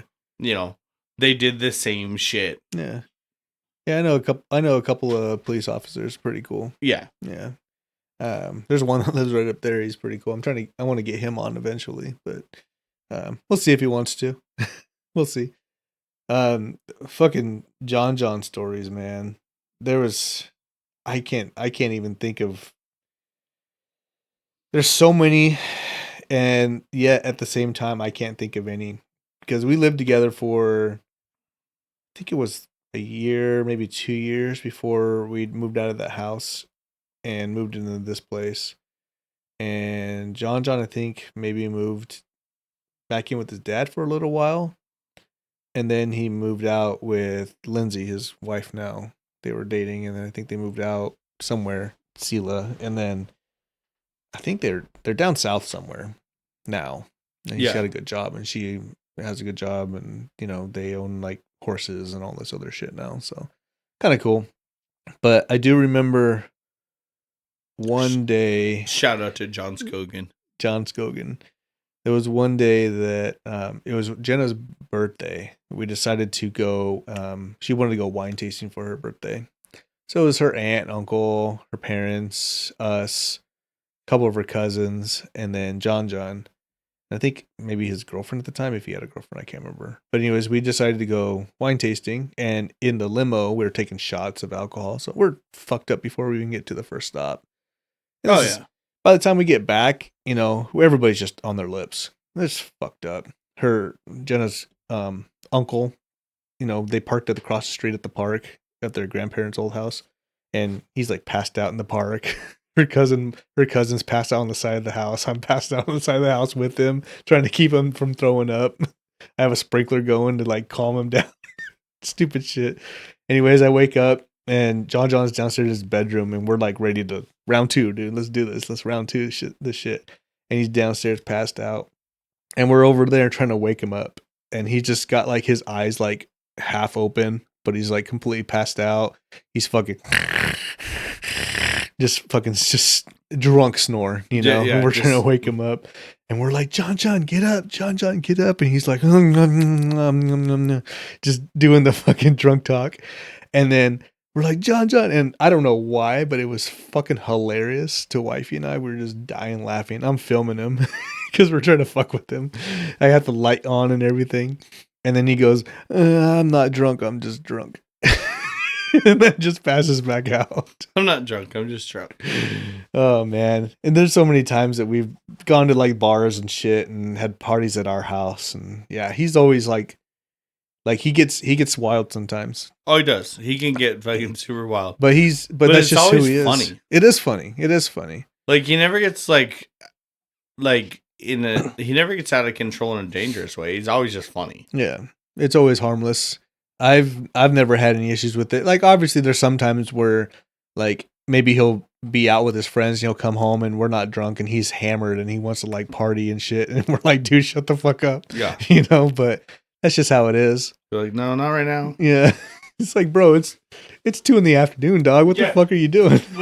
We got kids and shit, bro. Yeah. Well, even then, like we didn't, but like still, like, you know, at that time I was working nights. So I was like, bro, I gotta go to work in like 2 hours. And he's like, no, you're staying home. We're partying. I'm like, when I get off at 6 a.m, sure, let's party, bro. Yeah. But I can't do that shit right now. How old are you guys' kids? My youngest one, his name's Lux. He'll be 2 on the 30th of August. Okay. And the oldest is Xander, and he will be 6 on September 9th. So their birthdays are 10 days apart. So obviously they're 4 years apart, but 10 days apart birthdays. So not this weekend, but the following weekend. So the 31st of August, we're going to do the 2-year-old's birthday here at the house. Just have some friends over, family, you know, maybe do some tacos or some shit. I don't know exactly what we're doing. And then the next weekend, the oldest Xander, we're doing his at Meadowbrook. Oh, nice. Yeah, so that's what I did for my son's birthday last year. Yeah, just because like, I think in September they're doing most of their stuff outside still, with the exception of maybe the bumper boats. No, I think they started doing that too. Do they? Yeah. I think as long as it's warm out, right? Yeah, Probably. as long as it's hot out, dude, they don't care. But back then they didn't have it, but nowadays they have this thing. It's like $40, and you can do everything. The all unlimited deal. Yeah. Yeah, and I'm like, well, fuck, that's worth it, because if you do everything once, it's $40. So if you do everything multiple times, it pays for itself. Dude, we went for my son's birthday, and it was kind of funny. Like we did what you're talking about. We went there for my son's birthday, and my son and my daughter and like their little buddies. Mm-hmm. They finished mini golf in the time that it took all the adults to do half of it. Yeah, because they didn't give a shit. They're just whacking balls, dude. They're like through. They're like, yeah, I don't give a shit. I'm just gonna hit this ball. Have you been there lately? The mini golf since last year? No, last March was the last time I was there. Okay. So this year they changed everything. Oh, really? Yeah, so like the windmill and shit isn't there anymore. The jail isn't there anymore. Oh. They have a bunch of new shit there, but to me, I don't like it. It doesn't make sense. No, the windmill and the jail are kind of iconic. Yeah, they still have that little tunnel thing you walk through, but still, like, they've changed a lot of shit. And like the gazebo's there, not there anymore. And I'm like, well, fuck, dude. Like, all that shit was, like, iconic, you know? It was all...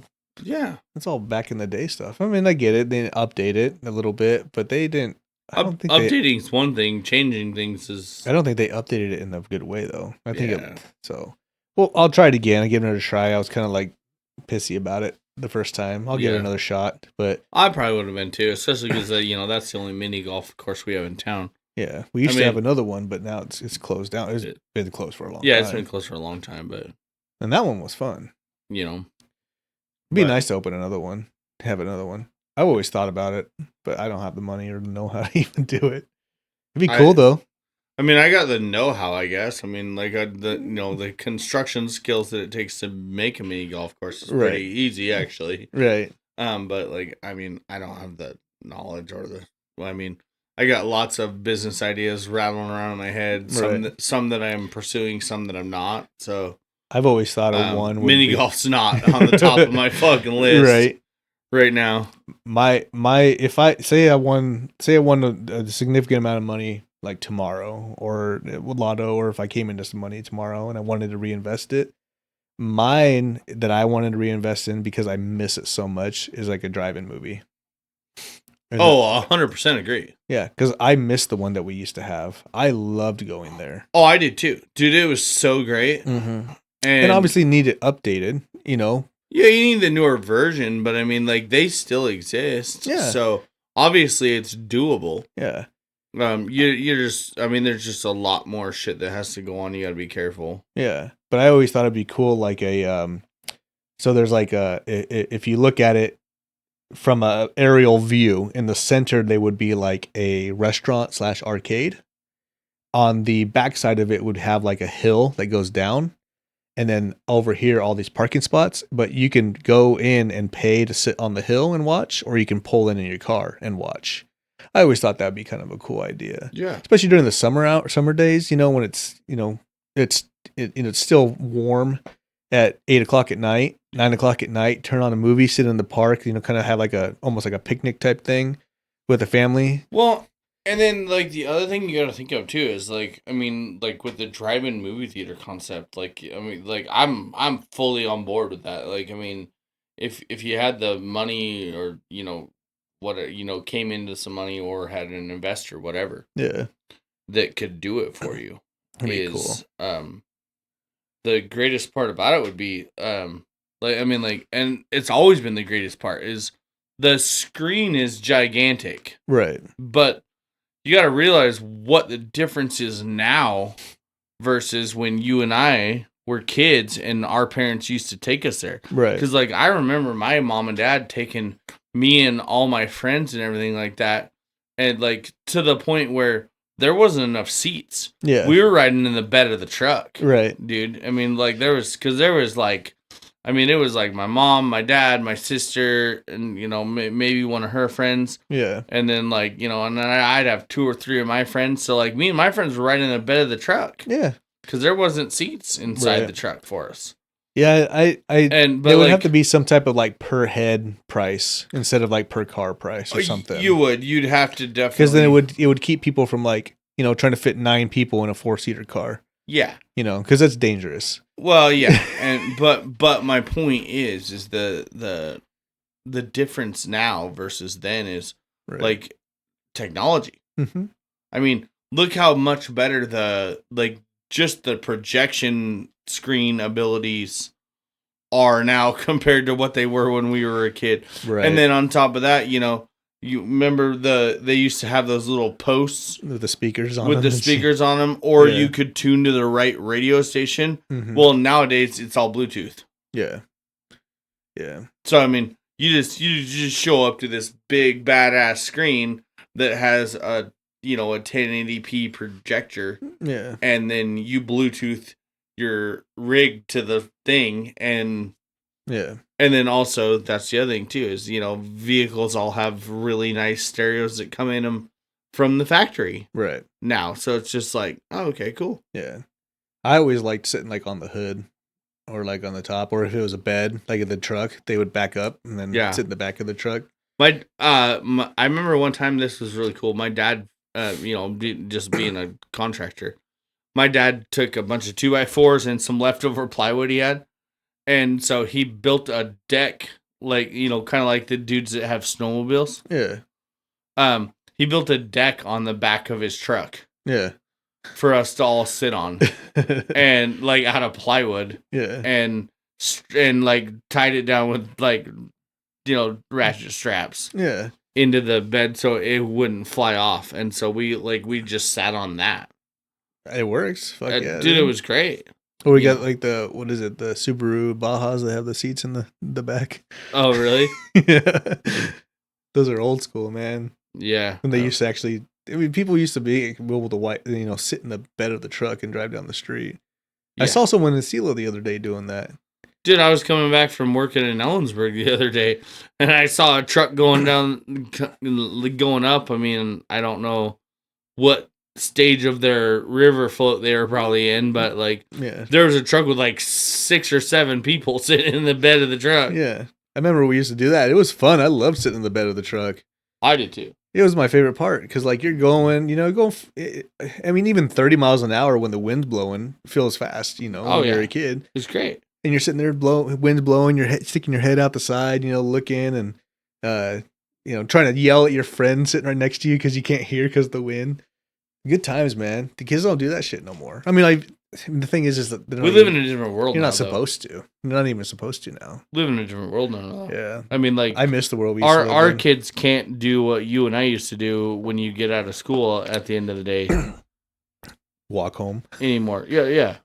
There's too many fucking crazies out nowadays. Mm-hmm. When I lived in West Valley before I moved to Selah, when I'd leave school, I'd go down to Meadowbrook and then just, hang out there. There was a card shop down there in the Meadowbrook Mall. Go in there and try and this is like when Pokemon cards became a big thing. Oh God. Buy and sell Pokemon cards. We lived in those apartment complexes right next to Meadowbrook. They had a little basketball court. We go play at basketball all the time before I even came home. Pokemons and Pogs. I still have my Pogs. Do you really? Mm-hmm. I don't know where they're at. They're here somewhere though. Probably in the garage somewhere in one of the boxes. They're kind of making a comeback. Are they? Mm-hmm. I saw a thing on Facebook the other day where they're selling Pogs again. I was like, what? This is crazy. I wonder how much mine are worth because I have nice ones and they're in sleeves and stuff like the collector's ones. I used to have the sleeves. I don't think I have any left. But yeah, they all went somewhere else. But parents get rid of them or you lose them. You know the one that's crazy for me is that I wish I still had, especially because now that I have kids that are of the right age, is when I was a kid, dude. I remember I had fucking totes, big the plastic totes, full of Legos. Oh yeah, dude. And now my kids are into Legos, but it's you go to the store and they're fucking expensive. Yeah, dude, the weakest Lego set ever is fucking $39. I'm like, yeah, no, and it's flowers. Yeah, it's something gay. I'm like, sorry, not to offend anybody who might be of gay. No, I have no problem with gay people. The gay in the 90s and the gay now is different. We used to call people gay just because. Oh, dude, it was just a term you used. But it had anything to do with sexuality. No, not at all. It was more like you were an idiot. Yeah, just like retard. Yeah, you're not allowed to say retard anymore either. I'm not supposed to, but I still say it. Yeah, because I grew up in that time and sure, I've changed my ways, but there's certain things that I still hold dear to my heart, and calling someone a retard is one of them. Calling somebody, yeah. Because some people need to be just reminded that they're stupid. Yeah. And I'm not saying that retarded people are stupid, because I know a lot of people that are handicapped, and I love them to death. They're good people. None of them are actually retarded. They're just handicapped. Well, the people I'm talking about are fucking retarded. Are fucking stupid.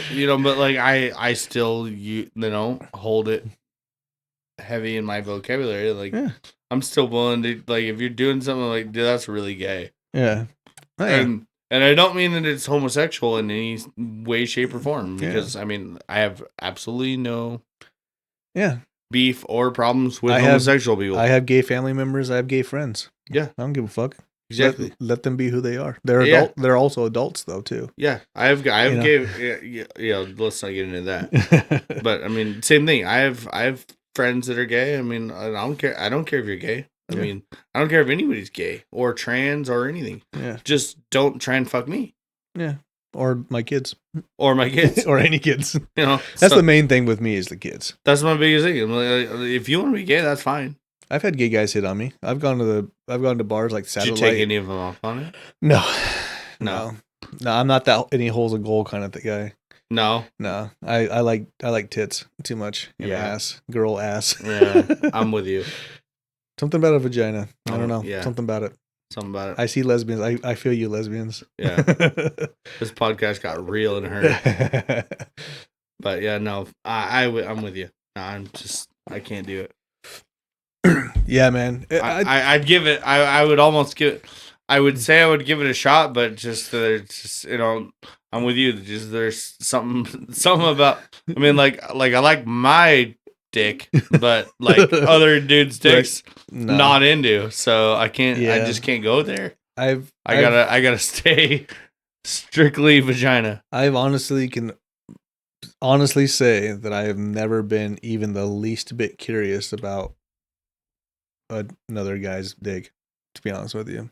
Nah. I've I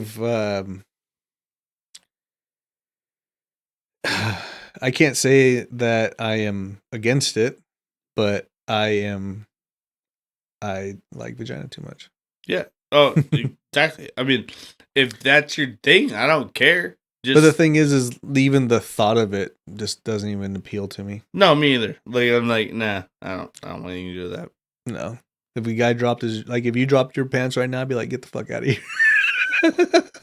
All right. Well, here's how this podcast is about to end because I'm gonna drop my pants right now. No, I'm just kidding. But no, I agree. I mean, I'm not into it at all. I'm like, nah. I'm into women. Sorry. My wife knows I'm into women. Well, that's a good thing for your wife to know. Yeah, exactly. But yeah, and again, it's just not everybody's lifestyle. No, and like I said, I don't have a problem if that is your lifestyle. I'm not gonna condemn you. I'm not gonna talk shit. I'm not ever gonna tell you that you're a bad person. No. I mean, like, to each their own. I mean, like, you like what you like, and I like what I like. I mean, like, my favorite color is green. Hey. That doesn't mean that that's your favorite color. It happens to be, but well, no, yeah. but I get you, yeah. But I mean, like, you know, everybody has different tastes and preferences and everything. Yeah, you know, there's different strokes for different folks. People don't like pineapple on pizza. I think it's delicious. Yeah, see it, and now I think you should go to hell. Yeah, because fuck off. Exactly. See, pineapple shouldn't be on a pizza, but I mean, I also think that people that put white sauce on a pizza should go to hell. Something about white sauce on pizza. I've only had one white sauce pizza that I actually thoroughly enjoyed, but it was mod pizza. It's a white sauce. Yeah, they got weird pizza. Shit there. But it was actually pretty good. I gave it a try and it was actually pretty good. It was like a buffalo chicken one. Yeah. It wasn't too bad. And like, you know, like, see, like, so I have a pizza oven in my house. And and that's like one thing I like doing with like my friends and stuff is I like. Yeah. Is it a wood one or is it the gas one? It's gas one. Yeah, those are nice. But like I like making homemade pizzas at the house and stuff like that. I mean, if I get like a handful of my friends to come over and just everybody makes their own pizza. Yeah, just hang out and like, or at least put in their order. I mean, like, I'll more or less make them, but like, I mean, like, so I've made a white sauce pizza with buffalo fucking chicken on it, and I'm like. For one of my friends, but like at the same time, I mean, that doesn't change how I feel. I mean, like, yeah, exactly. I'm just a classic, like, I'm like classic red sauce. I'm just a pizza snob. Like when I go on vacation or when I go to a new city, when I travel, everything like that, like that's kind of one of my things. Pizza. One of the first things I do is I've got to see how good their pizza is. Yeah. I've been to Chicago. The first thing I did was I gotta fucking try Chicago pizza. It's fucking lasagna, essentially. Like all like I mean like I gotta try it. Like I love pizza. Yeah. So like even though I've made a white sauce pizza at my house, like I said, for a little friendly gathering, I still think everybody that wants white sauce on their pizza needs to fuck off and die. Shout out to Tyler's friend though. Yeah, shout out to my buddy who wanted the white sauce pizza because I'm, that's how I feel about him. Like you can go to hell. I do like some good pizza. We've been to New York a couple times, Manhattan, I guess, if you want to be fancy about it. And had New York pizza and stuff's pretty good. Oh, it's great. Yeah, it's great. Have you ever had Zach's Pizza here in Glebe? Zach's Zaws? No. Ooh, if you want good pizza, man, check them out. No. Yeah. I have not been. That's actually probably the one in town I haven't like really been to. Do you like Bronyar? Yeah. Dude, yeah. They got good pizza. Bronyar's got good pizza. They got good pizza. So if you like Bronyar pizza, you'll probably like Zach's. Yeah. Because they both have like that really good, just like even the crust is just delicious. Yeah. No, Bronyar's is good. Have you had tried Wildfire pizza out in Altana? That's one I have not tried yet. Dude, it's dynamite. Is it? Oh, it's because that's wood fired. Yeah. Yeah, I've heard I want to build a wood fired pizza oven at my house. Do it. Like next to my patio, just cuz. Do it. Like I'll just call you and be like, "Yo, I'm putting in my order. I'll be there in half an hour." All right, sounds good, dude. No, we'll reverse that, dude. I'll just call you and I'll be like, you and the kids can come out, you and Jen and the kids can come out and we'll have pizza tonight. Hang out and shoot the shit. But can you plink at your house? You got land to go shooting? Allegedly.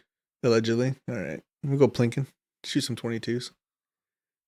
If not, I mean, like... You're not that far away from someplace that you can, right? I live directly in front of sun targets. Oh, well, there you go. There you go, bro.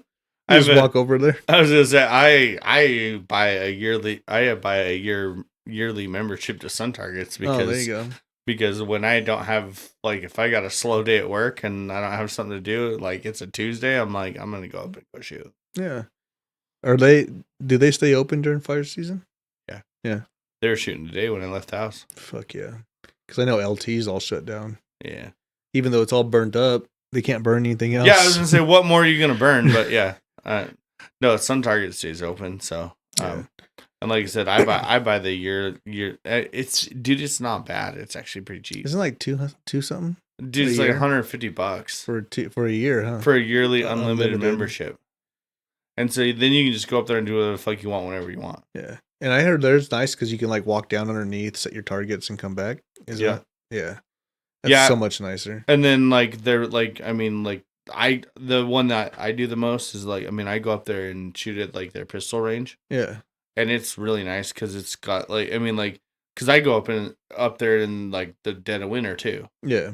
And their pistol range is covered. It's got like a thing over it. And they've got all their stands in the covered area. So you just staple your targets to it and then take them out there. Yeah. And throw them up. And it's just like, okay, cool.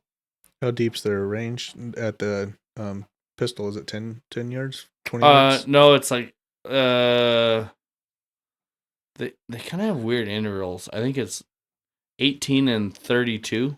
Oh. The like where they're I don't know. I'd have to like really... Yeah, it's not a big of a deal. But I've always wondered because I've heard people like that go out there and shoot. I always forget about that one because I'm here in Selah. I just usually go out to LT. Mm-hmm. You know, because I got my little tag and just go out there and go fucking plink for an hour.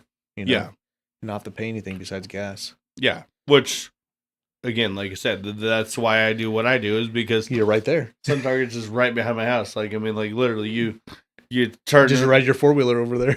I could, or actually, I can drive my golf cart up there if I want to. There you go. I should do that. Do you go golf?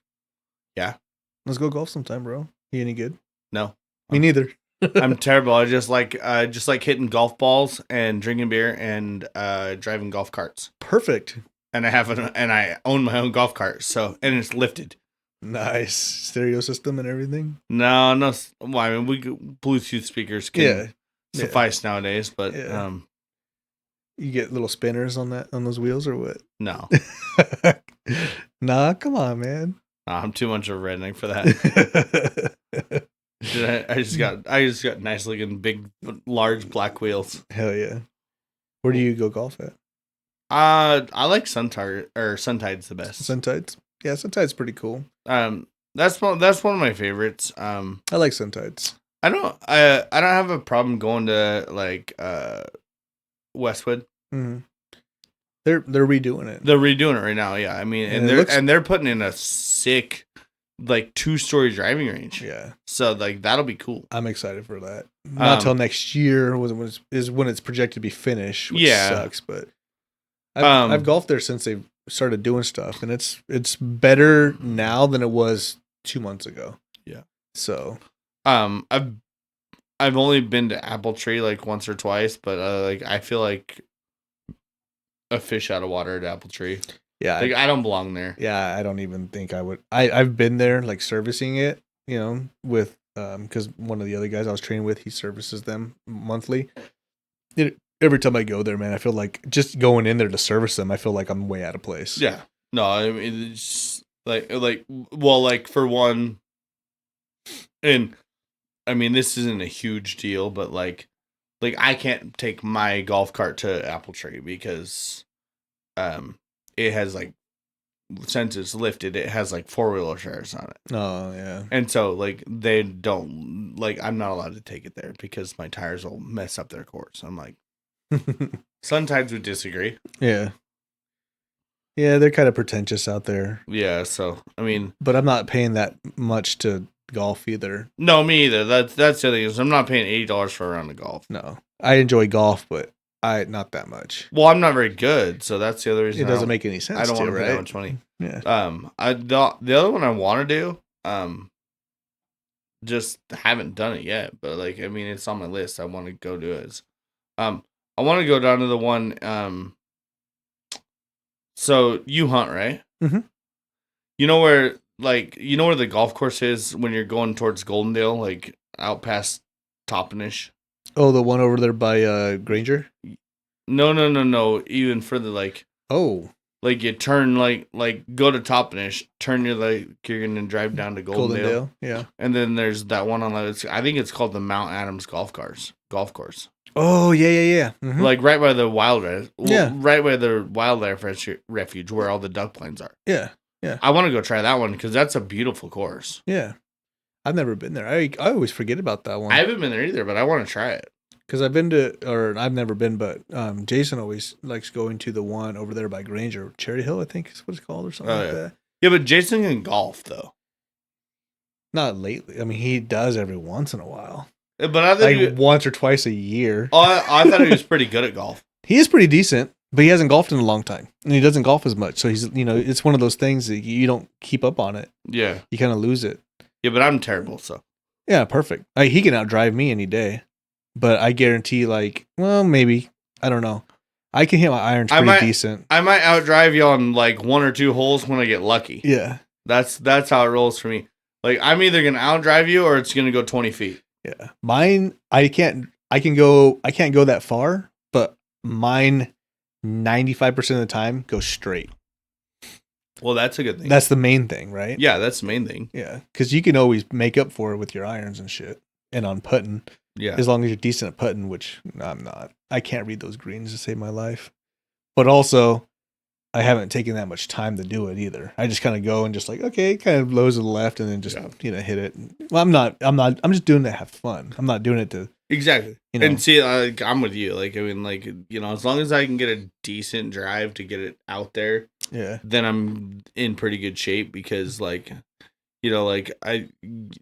it's weird that it's one club. Yeah. But for whatever reason, like I seem to be able to use my 6-iron like nobody's business. Yeah. And see my 6, I can't hit to save my life. Yeah. My 5, sure. My 7, great. 6, for some fucking reason, I don't even use my 6 half the time. Well, and actually when I'm out on the on the green or whatever, mm-hmm. I've got one of those. I've got like a hybrid 5. Mm-hmm. Yeah. And I can hit like crazy with that thing. Yeah.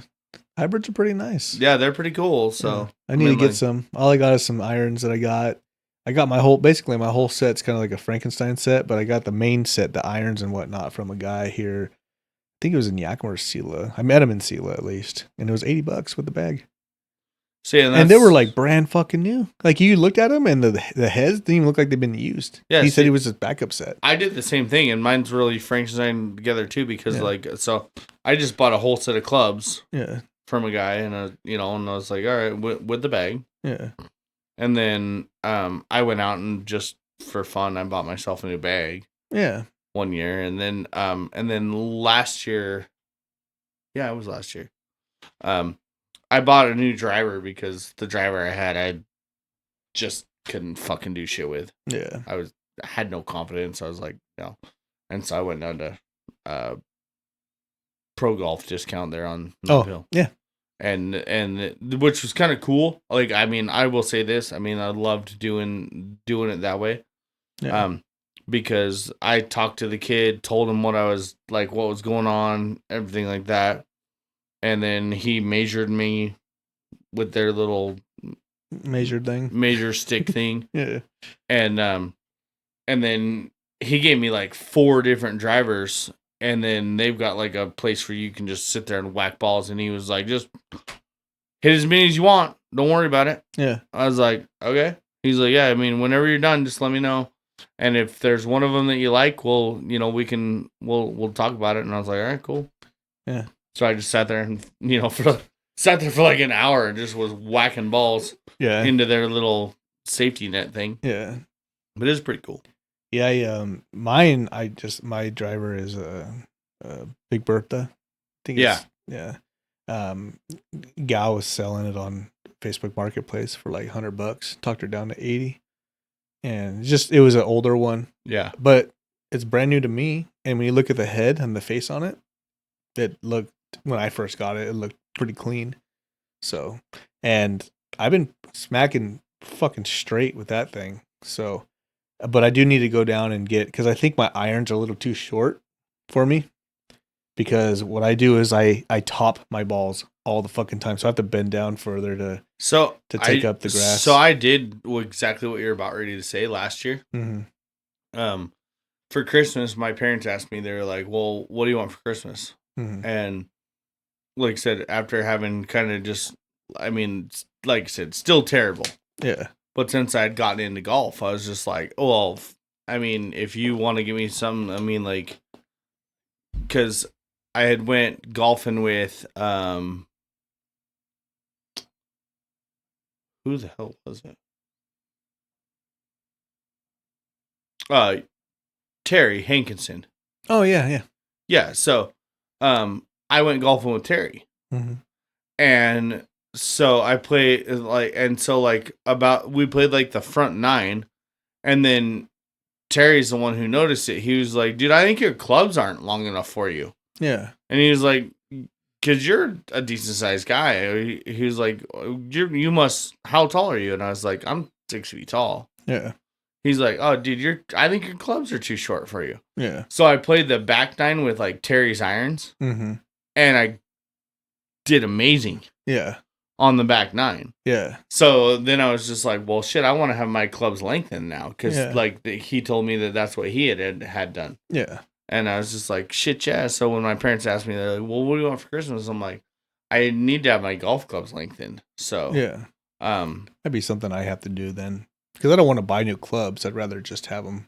Oh, yeah. Out. Well, yeah, exactly. And then also, too, the other great thing about, like, I had it done at Pro Golf. Yeah. In Yakima. But the best part about it was, so they lengthened them like that. And again, they measure you, and then they look at your clubs. They're like, yeah, they're too short. Yeah. So you need to lengthen them by this much. Right. And then so they put the thing in them, and then they put new grips on them. Right. And you get to pick your new grips. And so, like, that's the other thing that I think is amazing. Yeah. Is, like, my new grips that I got for my clubs are the greatest ever. Right. You know, and so, like, I mean, my mom and dad bought me, I don't even remember how much it was, but couple $100 or something. Yeah, dude, it was only like $150 total to have all of my clubs lengthened. Yeah. Basically everything but my driver. Yeah. They lengthened. I just took them my whole and new grips and whatnot. And new grips. I took them the whole set. They just lengthened them all and put new grips on them. Yeah. But the new grips are amazing. Like, because I got to pick out really nice grips that they have, and they're cheap. Like I said, it was $150. I mean, I don't remember how much my parents gave me a gift. They got me a gift to give for Christmas. Yeah. And I don't remember how much it was, but I was like, my brother and I went to Westwood a couple weekends ago when he was here, because he lives in Moses Lake and he came to visit, and he wanted to go golfing. I was like, let's go to Westwood, just because it was like a last minute thing. I didn't have a tee time for sun ties or anything like that, and they usually don't need tee times at Westwood. So we showed up there, got us in, and then he was hitting his driver like this. He was just fucking slicing all day long. So I was like, hey, dude, you know what you need to do? Take your driver and turn your face in a little bit, and then just hold it there and then smack it. And he did that, and every single time after that, he went straight. And he's a bigger guy, so he was out driving me. And I was like, fuck, I shouldn't have told him anything. But now you're losing. Yeah, exactly. He beat me on a couple holes because he's not bad. He golfs a lot more than I do, but he's newer than I am. So, but we were there, just the two of us, and these two older guys come up. They're from Spokane. They rolled up behind us, and they're like, hey, can we play with you guys? We're like, sure, why not? We don't have anybody else. And I was like, how you guys doing? That's pretty cool, though. I mean, usually everybody's like, hey, let us play through. Yeah. But they were old guys, and they were drunk off of, he said, a $200 bottle of scotch. Oh, wow. They were playing with some other guy, and they were just taking shots of this $200 bottle of scotch. And then he had left, and then they were still playing through, so they were playing with us. And I can't remember the guy's name. I gave him my number. I was like, next time you guys are in town, hit me up. We'll go golf together again because it was fun. They were cool as fuck. Yeah. But he was like, hey, try this club. And he had an iron, and he had like these really cushiony, fat fucking grips on his. And he's like, yeah, those are expensive, but they're so nice. And he's like, try it out because he was seeing that I was topping my ball. So he's like trying it out because he's about the same height as me. And I smacked it, and it fucking went straight. And I was like, oh, man. And he's like, yeah, feel that in your hand, too, how it's so nice. Ooh, baby, it was butter. So I'm going to try and get mine redone eventually. But yeah. I'll probably wait until, dead season, and they might have a sale during Christmas or some shit, and then go do it then, And because they usually do it. They usually do sales and stuff because they want to bring people in, Yeah, and that's kind of when I did mine too. Is like I said, I mean, I got a gift certificate for Christmas. Yeah. From my dad, my parents. They got me a gift certificate, and then which I'm never gonna have to buy a golf tee again in my entire life. Right. Because my dad bought me like a 300 pack. Yeah. For Christmas, and I'm like, dude, I don't break that many tees. Right. So I'll never have to buy a tee again, but yeah, most of my tees, unless I fucking straight hack it, which doesn't happen as often anymore, but most of my tees I just pick up and put it right back in my, because I wear a hat, just put it right here. And I don't know, I can go a whole day without losing a ball, unless there's water. I can go a whole day without losing a ball or breaking a tee. Now. Unless I tee up in the middle, which I don't normally do. Yeah, I wouldn't say I'm quite there yet. I mean, I'll probably go through,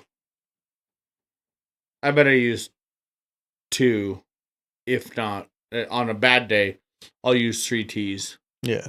In a day to make it through. And then, like you said, as long as I don't hit it in the water, which Sun Tides has water. Yeah. So as long as I don't hit the water, I mean, I won't lose a ball. Yeah. Yeah. But I do the same thing. If I'm doing good, I mean, I'll have my tee all day long. Yeah. And then I just keep there's 4 holes. For your tees in the steering wheel of my golf cart. So I'll just stick it back in there every single time I'm done teeing off. I usually stick mine up in my hat. It's just kind of like my thing. I just grab it and stick it but then sometimes it'll fall out. I'm like, oh fuck, that was my lucky tee. Because sports people are, a lot of people in sports are like, oh, this is my lucky ball or my lucky tee, my lucky this, my lucky that, my lucky jersey, whatever. I have if I put my tee down and I tee off my first one and it's good, it goes straight. I hit the rest of my balls on that hole pretty nice. I keep that tee the rest of the day if I can, because it's my lucky tee that day, so not that it's, I'm not superstitious in that way. I just, that's just how I do it. I'm just like, yeah, whatever. And if it breaks, fuck it. It breaks. See, I'm the same way. I'm not really superstitious, but at the same time, I mean, I got to say, I usually, when I grab a tee out of the bag, because they're like the bag I got, I have one I bought and then the one I got for Christmas. Yeah. But they're neon colors. Mm-hmm.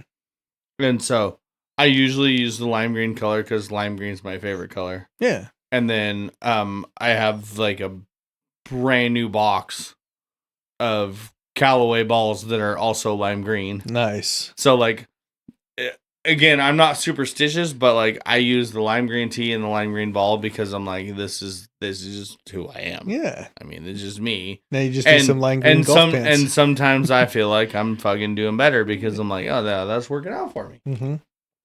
You just need some lime green golf pants now, with the ass and everything. Yeah. Or at least a shirt. That'd be dope. Yeah, that's kind of the problem. Is I wear the shorts I have on right now to go golfing. Usually. Yeah, me too.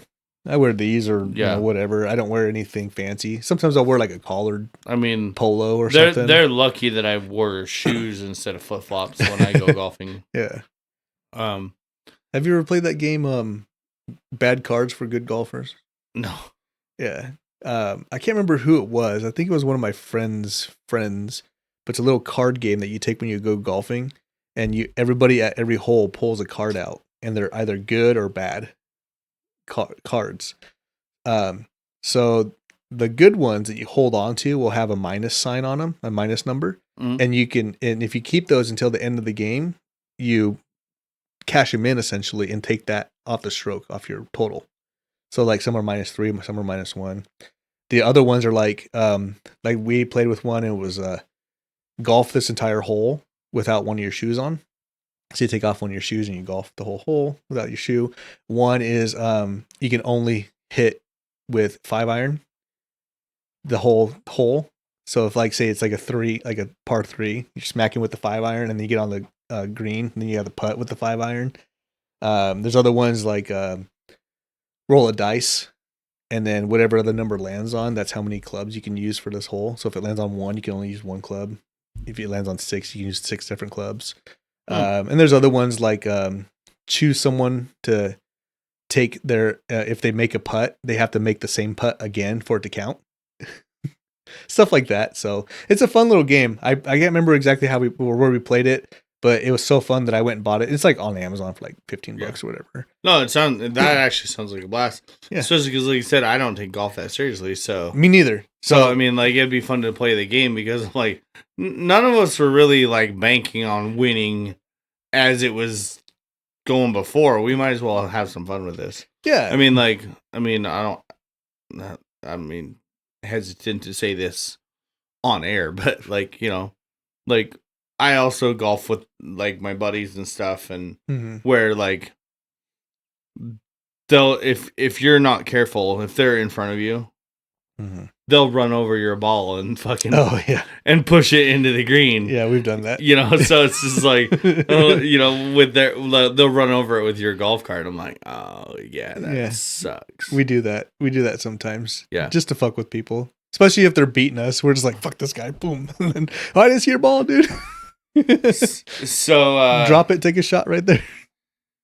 So he's gone now, but so the guy that used to own River Ridge here in Selah. Oh yeah. What was his name? Dean. Yep. Did he pass away? I don't know if he passed away. I know he sold it. He sold it. Oh, okay. And like I was in there one day and I met the new owner. New owner's a great guy. Yeah. Or it seemed like it anyways. But like so one day summertime, so it was hot out, and fucking me and Josh Jacobs were down there, and we were golfing, and we had flip flops on, and by like, even though there's only 9 holes, like halfway through, we had taken our fucking shirts off, so we're like I said, it's July, dude. It's hot as fuck. It's July and it's 100 degrees. I'm like, I'm out here to get a tan more than I am to golf. Right. And so Josh and I are sitting there. We got fucking flip flops on, no shirts, and when we're drinking beers, which respectfully to them, we bought our beers from River Ridge. Yeah. We didn't smuggle our own in, which is really easy to do. Yeah, they don't check or anything. No, yeah, exactly. But so anyways, so we're sitting there and we're on the 9th hole right back up by the clubhouse there at River Ridge. And so he comes out and the guy comes out and he just chews our ass. He's like telling us how disrespectful we are and like basically just telling us we're pieces of shit. I'm like, oh wow, damn. And this is like when we're teeing off, right? We're not even anywhere near the hole yet. And so then we get up there, and the best part about it is my golf cart that I had rented too. I mean, like I paid to rent their golf cart. Yeah. And anything like that. Well, we got right up to the almost to the green so we could go putt. Yeah. And my golf cart dies. And I mean I'm like, we're from here to the clubhouse away, which is where the carts go back when you're done. Yeah. And we're sitting there. My cart dies. Oh shit. So Josh because there's a couple of us, but so Josh bumps me and pushes me up to where we can park it like right up next to the green. Yeah. And like I said, we're still in flip flops and no shirts. Right. And like that. And then like we see the dude out there, we're like, he's still eyeballing us and all this shit. We're putting. He turned the sprinklers on. While we were putting on the 9th hole. I'm like, dude, what the fuck? And so the best part about it is, like, just, whatever. Karma's a bitch. Yeah. But my golf cart had died. And it was right there. And the sprinklers were hitting it. And I'm like, well, it's your cart, not mine. Yeah, I don't give a fuck. I'm going to leave it there. So we just left it parked there. And once he turned the sprinklers on, we were like, all right, we're done. Yeah. So we just packed up our shit and went home. Yeah. And but yeah, it was epic. I was like, this is Yeah, I remember I actually shared that story with the dude who owns River Ridge now. Yeah. And he was just like, "Are you serious?" And I'm like, "Oh yeah, dude. No, it was a it was Dean that did this? Yeah, Dean. Oh shit. Yeah, Dean did this. Yeah. And then I told the new guy that bought it, who's a lot younger and more. Yeah, I've met him. Yeah. He's a nice guy. Yeah. Seems nice. Yeah, he seems nice. But so I told him about that. He's like, yeah, that's bullshit. He was like, I mean, like, I'm not gonna encourage people to do it. He's like, but it is what it is. Because we took our shirts off on the 6th hole. Yeah. Because we were down there by the river, coming along the back stretch. And I was like, and he's like, I'm not going to encourage it, but I mean, if you want to take your shirts off while you're golfing, go for it.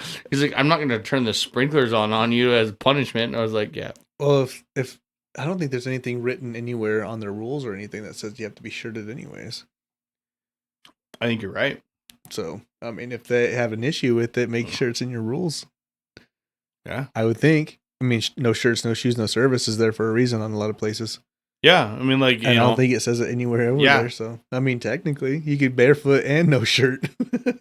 I know, dude. I got yelled at a couple weeks ago. Mm-hmm. When we were getting out of the water boating, and they had a sign up that said "No shirt, no shoes, no service." Yeah.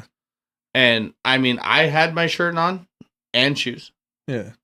But my son didn't have a shirt on because, he's 8 years old and he's got abs like fucking Thor. And he's out on the water. And we had just gotten off the water. We'd been boating all day long. So, yeah. I mean, he's still hot. Deacon didn't care. He was like, fuck this. I'm not wearing a shirt. Yeah.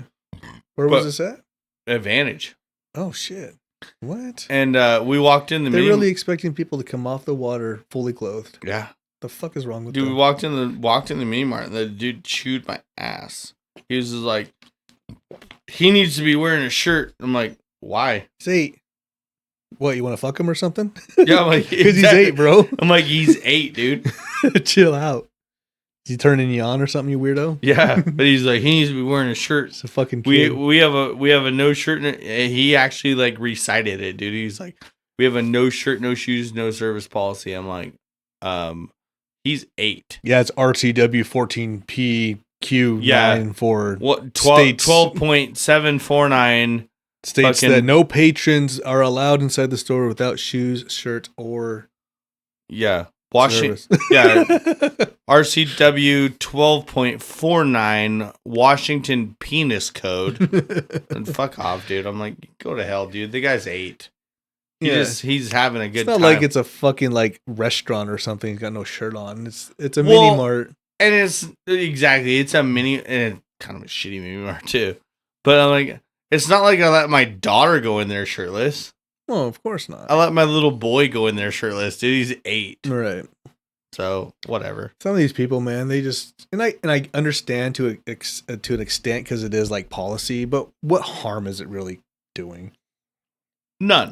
A little kid going in there real quick with his dad to get gas and maybe some snacks or something.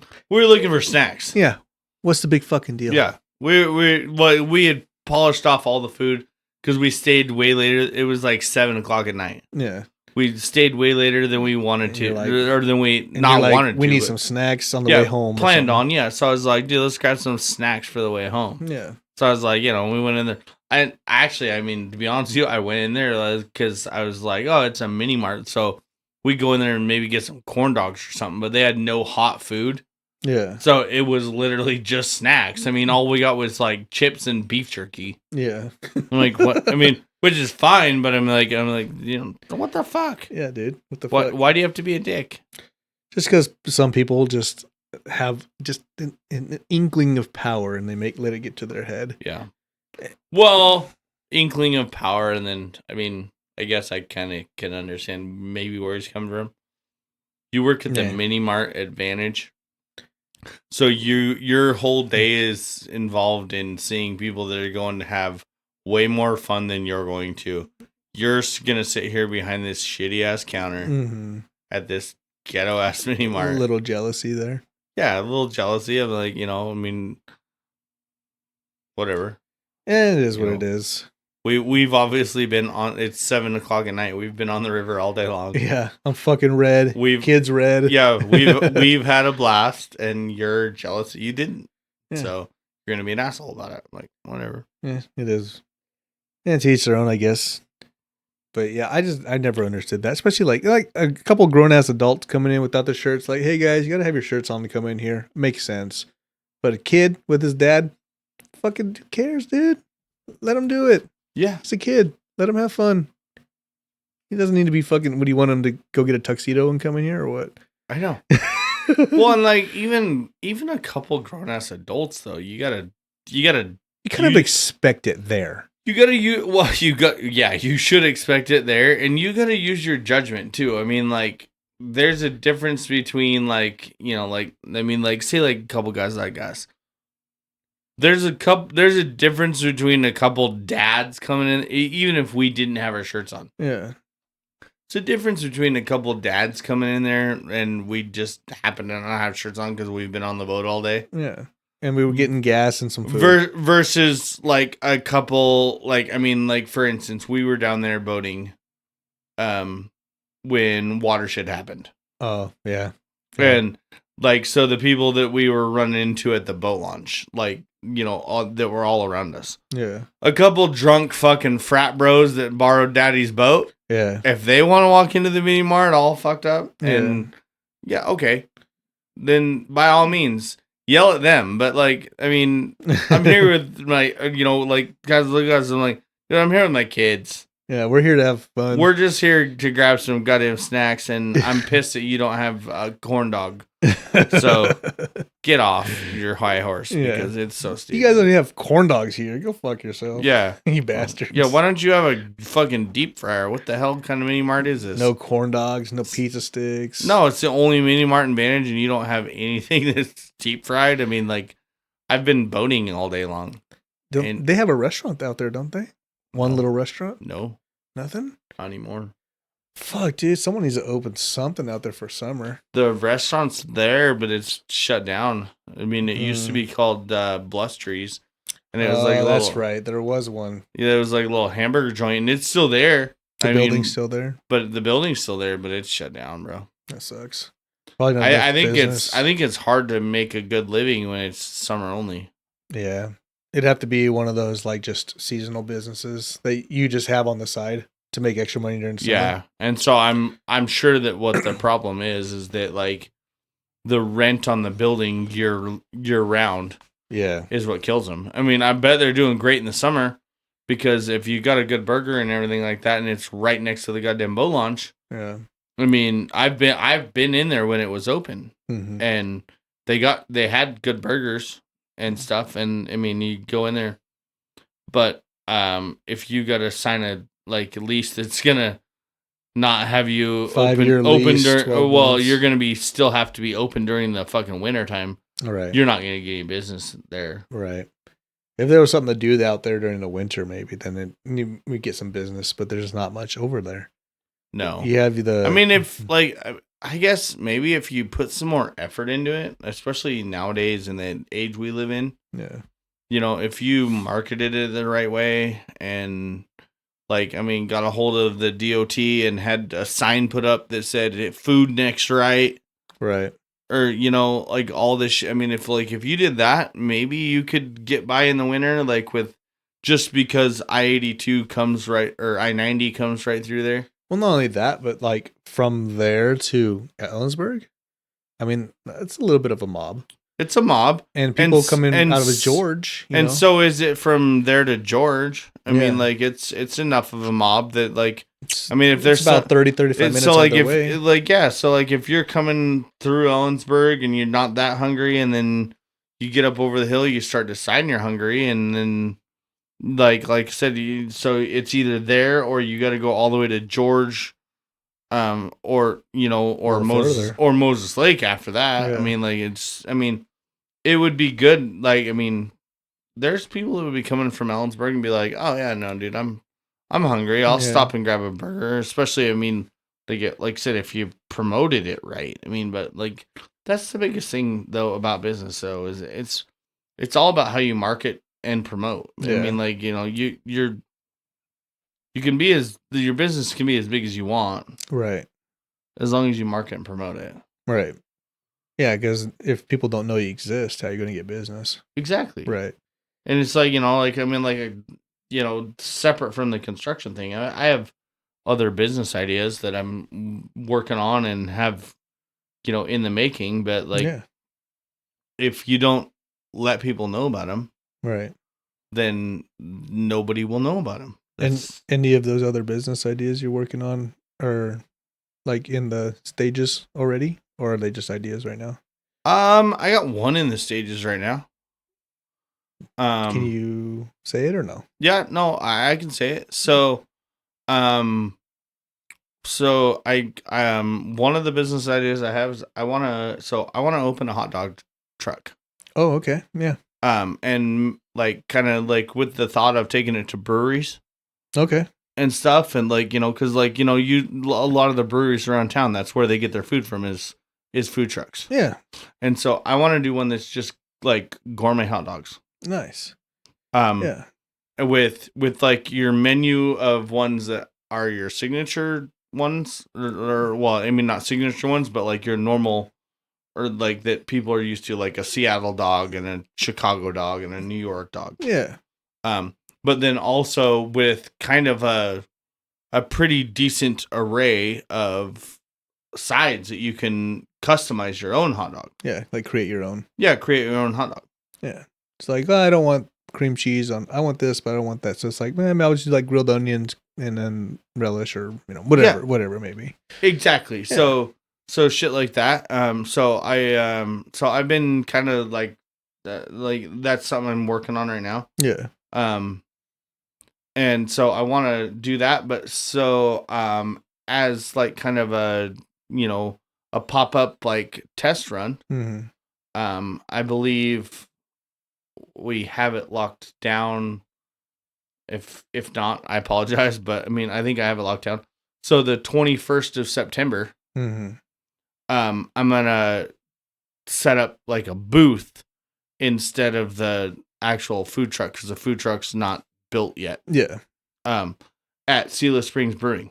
Oh, okay. For hell yeah, for the Saturday market deal that they do. Yeah. So that'd be cool. So the 21st of September. Okay. I think I'll be there, and so swing by. Yeah, I love me a good hot dog. Yeah, so the business is called Slingin Wieners. Slingin Wieners. Slingin Wieners, dude. Hell yeah.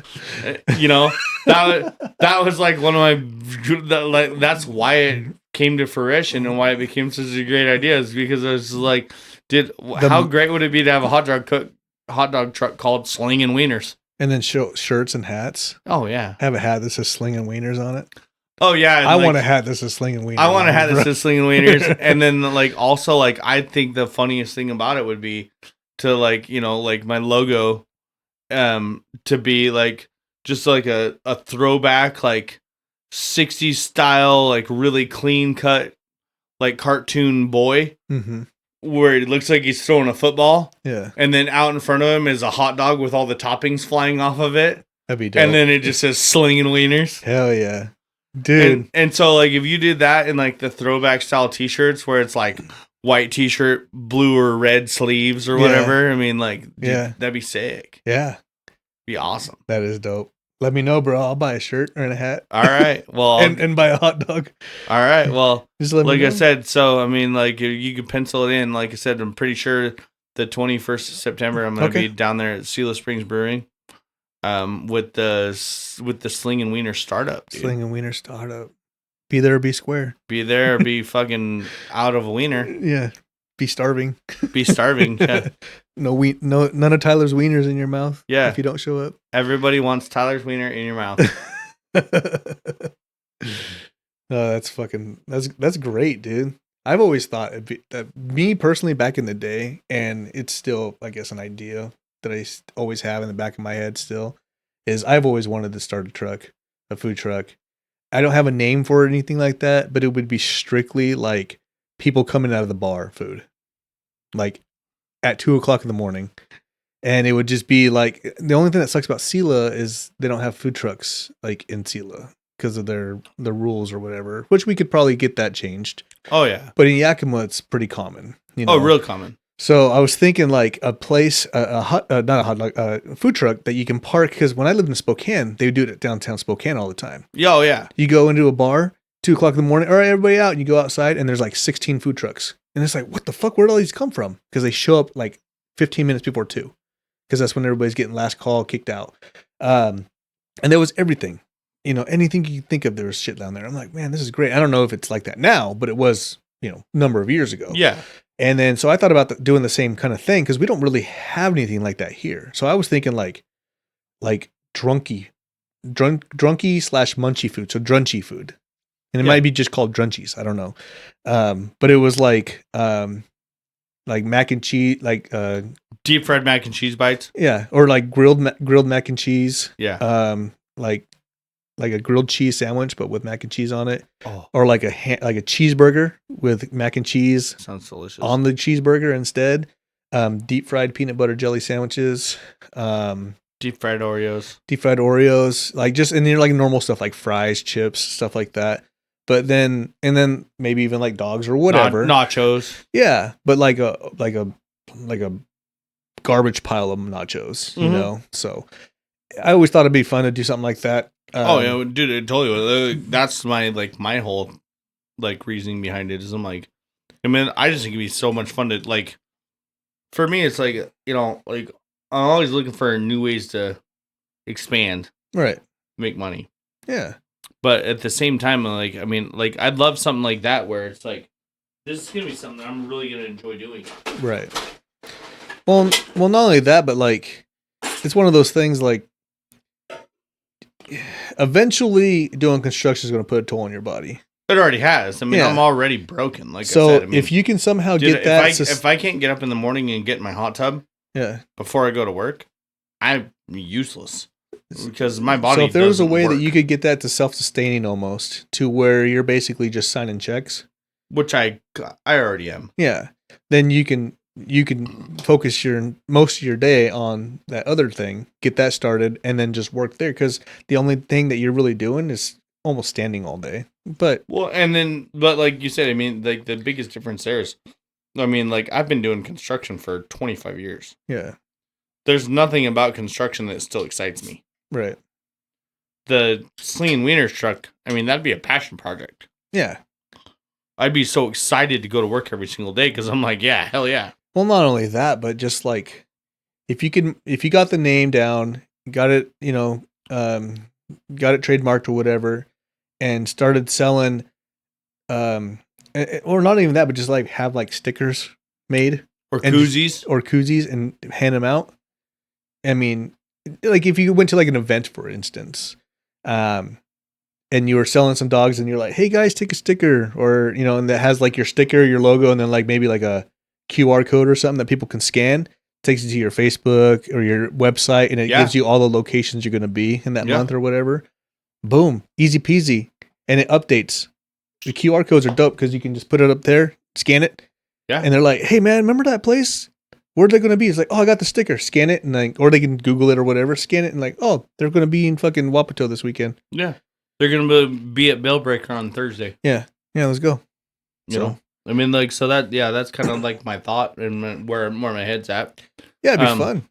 And And then you could do stuff like not Hop Fest. You could do Hop Fest. Oh yeah. You could do Downtown City Nights. You could do Cruise in the Ave. You could do what's that during the summer? The farmers market. Yeah. You do all that shit, bro. Because you're mobile. You can go wherever you want. Mm-hmm. Pull up to a baseball game. Down here at the park. Yeah. Do it right out front. Or in Yakima. Well, and that was kind of my other thing is, I don't have a problem getting up early and working hard. Yeah. So I get up at 4 every morning, bro. So yeah, so do I. So fucking working hard is not a problem. Yeah. And neither is getting up early. I'm not a late night person really. Yeah. But that was my thought too. Is I'm like, dude, when you're driving out to my house on the way to Moxie, dude, there's all those fruit warehouses and shit. And so they all go to the mini mart there, as you're driving out Highway 24. Yeah. Past Bellbreaker. Yeah. There's that one mini mart right there. Yeah, there's that one mini mart right there. Yeah. And so, dude, all these guys go there and they all buy breakfast burritos. Mm-hmm. And so, I had heard about it and I was like, all right, cool, which I'm kind of an asshole about that kind of stuff. Yeah. Dude, I went there and I had one. I'm like, dude, this is the most bland, basic ass shit that I've ever had in my entire life. Yeah. And I'm like, if I had even half is, just or 50% better than what this one is, and I was selling it out of a food truck and I could go right over to those fruit warehouses so they don't even have to walk or get in their cars. Yeah, you're right out front. I'm like, dude, I could just sit there and sell breakfast, coffee, and fucking Red Bulls all morning long. Right.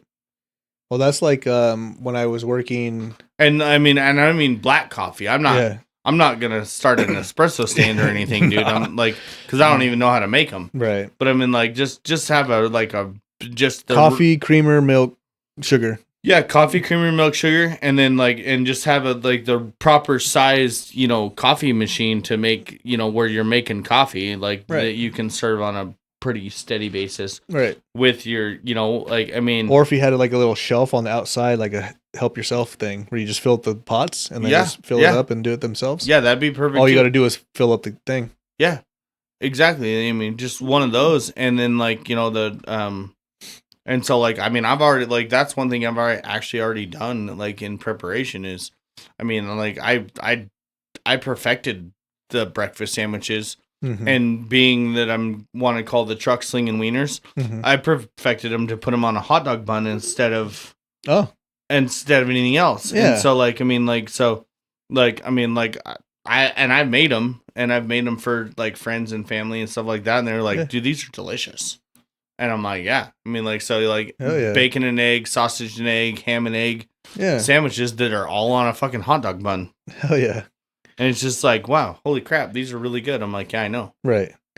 Yeah, man. Yeah, that's something that's cool, man. You could, the possibilities are endless, especially being mobile. Like I said, what I was saying, it was when I was training on this job, I was working out with this guy named Andrew, and he services some of the fruit warehouses out on Tandem, way out there by Wiley City.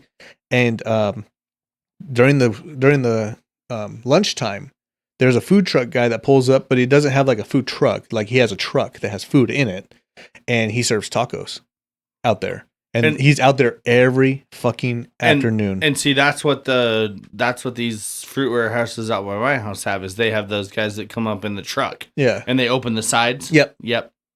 And it's basically they give them their stuff, and then they go do all their own toppings and all that shit. And I'm like, bro, it's smart. Smart. If you can get those guys to be okay with it being out here, and then you sell their shit, boom, their guys don't have to go anywhere unless they want to, of course. But especially out there where they're at, Wiley City area, there's not much out there for them to go and get food. So even where you're at, they got to drive 10 minutes to get into Moxie, or drive in 10 minutes, 15 minutes, or 10 minutes to get into Yakima. There's not really any food in Moxie. Yeah, exactly. So they got to go into Yakima. Yeah. And drive to a mini mart in Yakima. And then the other thing too is, just all the, guys that I've made contacts with, friends with, whatever. Mm-hmm. Just you know, like a lot of them, and I don't downplay this at all. I mean, I think it's a great way to make work contacts, business contacts, anything. Yeah. Is, you know, there's only one bar in Moxie. Yeah. And so, like, when I don't have the kids, like, I'll go to the bar. Like, so I'm like, I know, like, all these guys that go in there. Yeah. And a lot of these guys, dude, they're multimillionaires. Yeah. They own these hop farms. Mm-hmm. They own these, like, all this shit that's out there in Moxie. Yeah. And they're just in there having a good time. And, you know, and I've never made it weird, but, like, all I'm saying is, these are guys that I've got good connections with, where I could be like, hey, I mean, would you have a problem with me pulling my fucking food truck up at your fucking place at your, whenever your guys go to lunch? Yeah. Between like 11 and 1 or whatever. Yeah. And then so like, can I just pull up and sling some wieners? Yeah. Dude. And honestly, unless the guy's a total fucking dick or they've had issues in the past, I don't think anybody's going to have a problem with it. No, none of these guys, but they're all so nice. And I get along with all of them. They'd be like, yeah, I'd be nice too if I was a multi-millionaire. They'd be like, yeah, no, I don't no, these guys would all be like that. I don't care. Yeah. If you want to pull up there and fucking sell hot dogs, I don't give a shit. I'm like, I didn't say sell hot dogs. I said slinging wieners. Yeah. Just have it on your bulletin board in there. Slinging wieners out front. Slinging wieners. Well, and then like another slinging wieners between 11 and 1. Well, and then like another one of my buddies. Sign me up. Another one of my buddies is more of like a laborer type position, but then I also know a gal who works at or who's more like in an office type position, like higher up. Yeah. At the Ace distribution center that's out there in Moxie. Yeah. So I mean, I could go over there too. Yeah, you can stop at one place and then go to the next place and go to the next place. And like my buddy was telling me, he was like, dude, I mean, like, you wouldn't want to do it all the time. Like, you wouldn't want to do it when you have your kids, obviously. Yeah. He was just like, but, you know, like, my lunch is at like 9 o'clock at night. Yeah. And he was like, we would die for fucking like gourmet hot dogs if you pulled up. Yeah. Like, when we take our lunch at 9, I'm like, deal. That's like when I worked at Shields when I was 18, bro. Working nights in Yakima. There ain't shit at fucking midnight. 1 o'clock in the morning. No. There's nothing. No, I know. There's maybe Jack in the Box. That's it. Yeah. No, dude. That's it. Taco Bell, maybe. Dude, when like if it's on the weekend. When I went on some ride-alongs with my friends that are cops. Yeah. That's how that one goes, dude. I mean, like when it's their lunchtime, yeah, dude, that's all it is. It's Taco Bell or Jack in the Box. There's nothing else open. Right. That's all you get. When I lived in Post Falls, there was the only thing that was open at night was a Denny's and a donut shop. There was a donut shop, 24-hour donut shop. Didn't know this, and I rolled up there one day. It was in a strip mall. 24-hour donut shop. And I rolled up, and I was like, the lights were on. And I didn't even seen it. And I walked in, and the door was open, and there was no one in there. It was quiet. And I was like, hello? And the guy comes around the corner, and he goes, hey, how's it going? And I'm like, you guys are open this late? And he goes, oh, yeah, we're open 24 hours. And I'm like, oh, this is awesome. And he's like, yeah, you want some donuts? And I'm like, fuck yeah, I want some donuts. Fuck yeah, I want donuts. So I grabbed a couple donuts, and I bullshitted with the guy. And I was like, and I was like, hey, how long have you guys been here? He's like, oh, I've been a few years. My dad opened the business. And I was like, oh, cool. He's like, why'd your dad open it? He's like, oh, he used to be a cop and he opened up a donut shop. And I was like, that's funny. And he goes, yeah, it's pretty funny. And I was like, what is it with cops and donuts? I just got to ask you, because you probably fucking know. What is it with cops and donuts? And he goes, well, here's the thing. Especially around here, what's open right now? Denny's, maybe a mini mart or maybe a gas station or something like that. The cops that work nights, they have nowhere to go. And when they do go to, like, say, Denny's or something, guess who's there? A bunch of drunk people.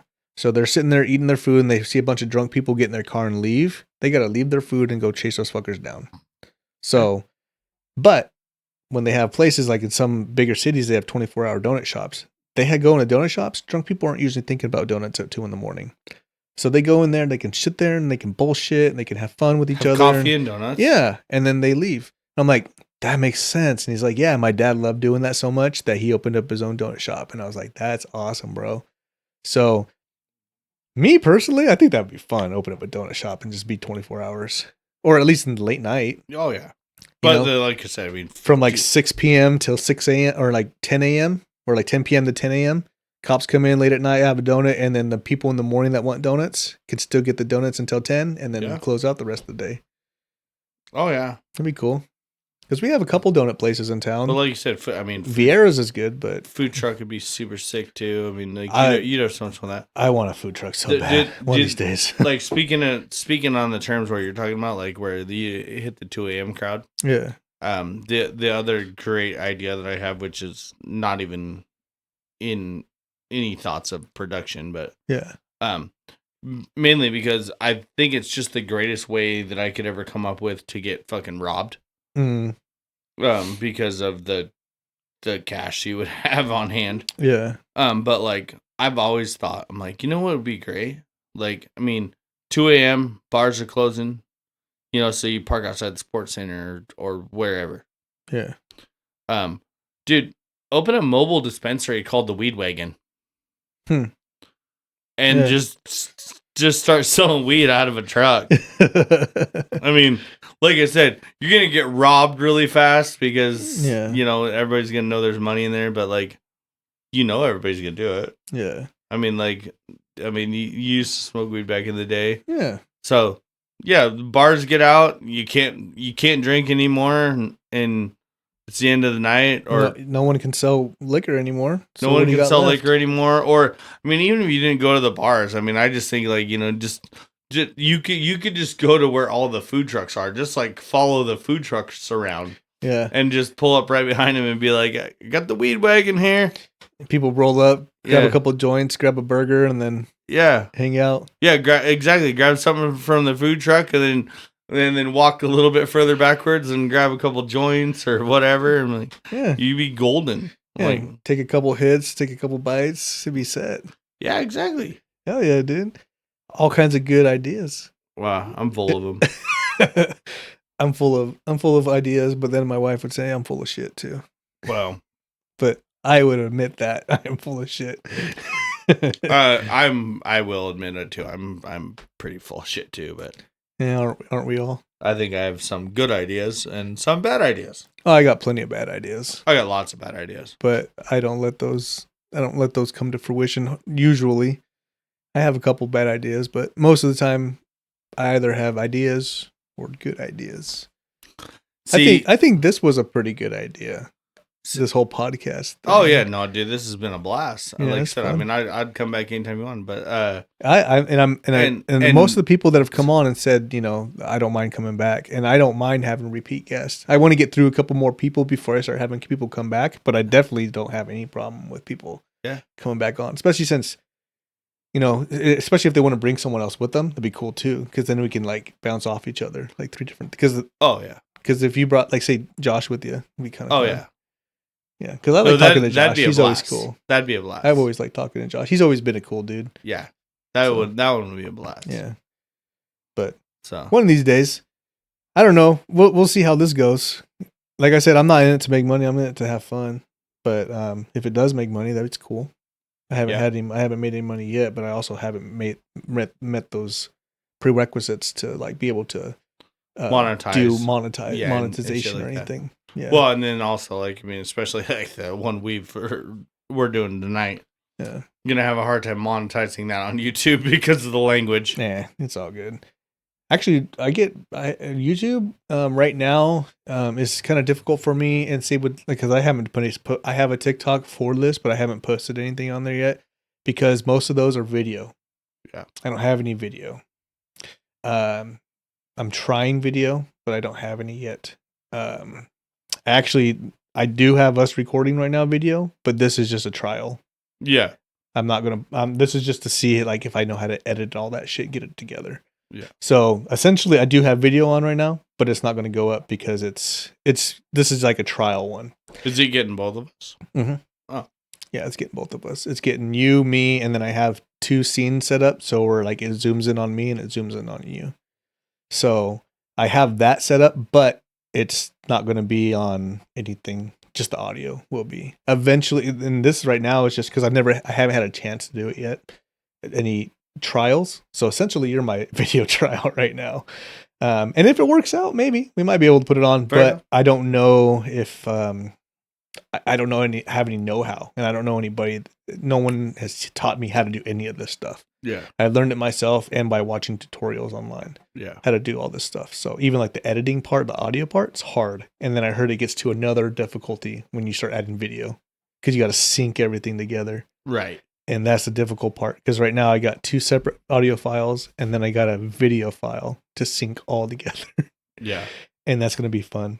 Yeah, I would say that sounds so. Okay. And if it's and the thing is worst comes to worst, I'll edit all the audio and then I'll put the video on top and see how it works. And if it doesn't, I'll scrap the video and then just release the audio. There you go. Boom, boom, boom, baby. Yeah. But yeah,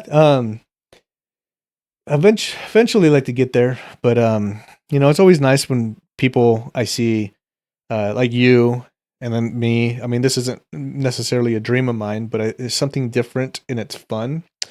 And I'm pursuing it and I'm doing it. A lot of people, they talk the talk, but they don't walk the walk. I've heard a lot of people, I always say, I always tell them when certain things come up and I always say like, talk about it or be about it. Don't talk about it, be about it. That's what it is.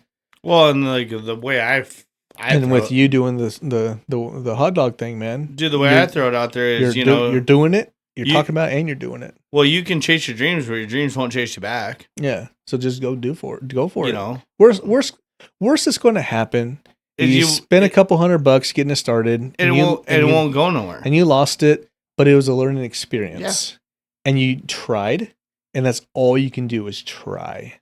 Because if you don't try, I give someone much more respect at trying something and failing than someone that hasn't even tried. Oh, me too, 100%, yeah. Dude. I mean, like anybody that has an idea and just sits on them, and you don't do anything with them. I mean, that's great. Like I'm happy for you that I've done it. I'm happy for you that those people that okay, I got an idea and I'm not gonna do anything with it. Right. But like and like my biggest thing is I'm like like any of your ideas, no matter how half cocked or crazy they might sound. Mm-hmm. My biggest thing is, like, if you don't fucking give her the onion and just go for it, you're not going to know if it works or not. Yeah. There's no hurt in trying anything. Right. I have a unless it's like, cocaine.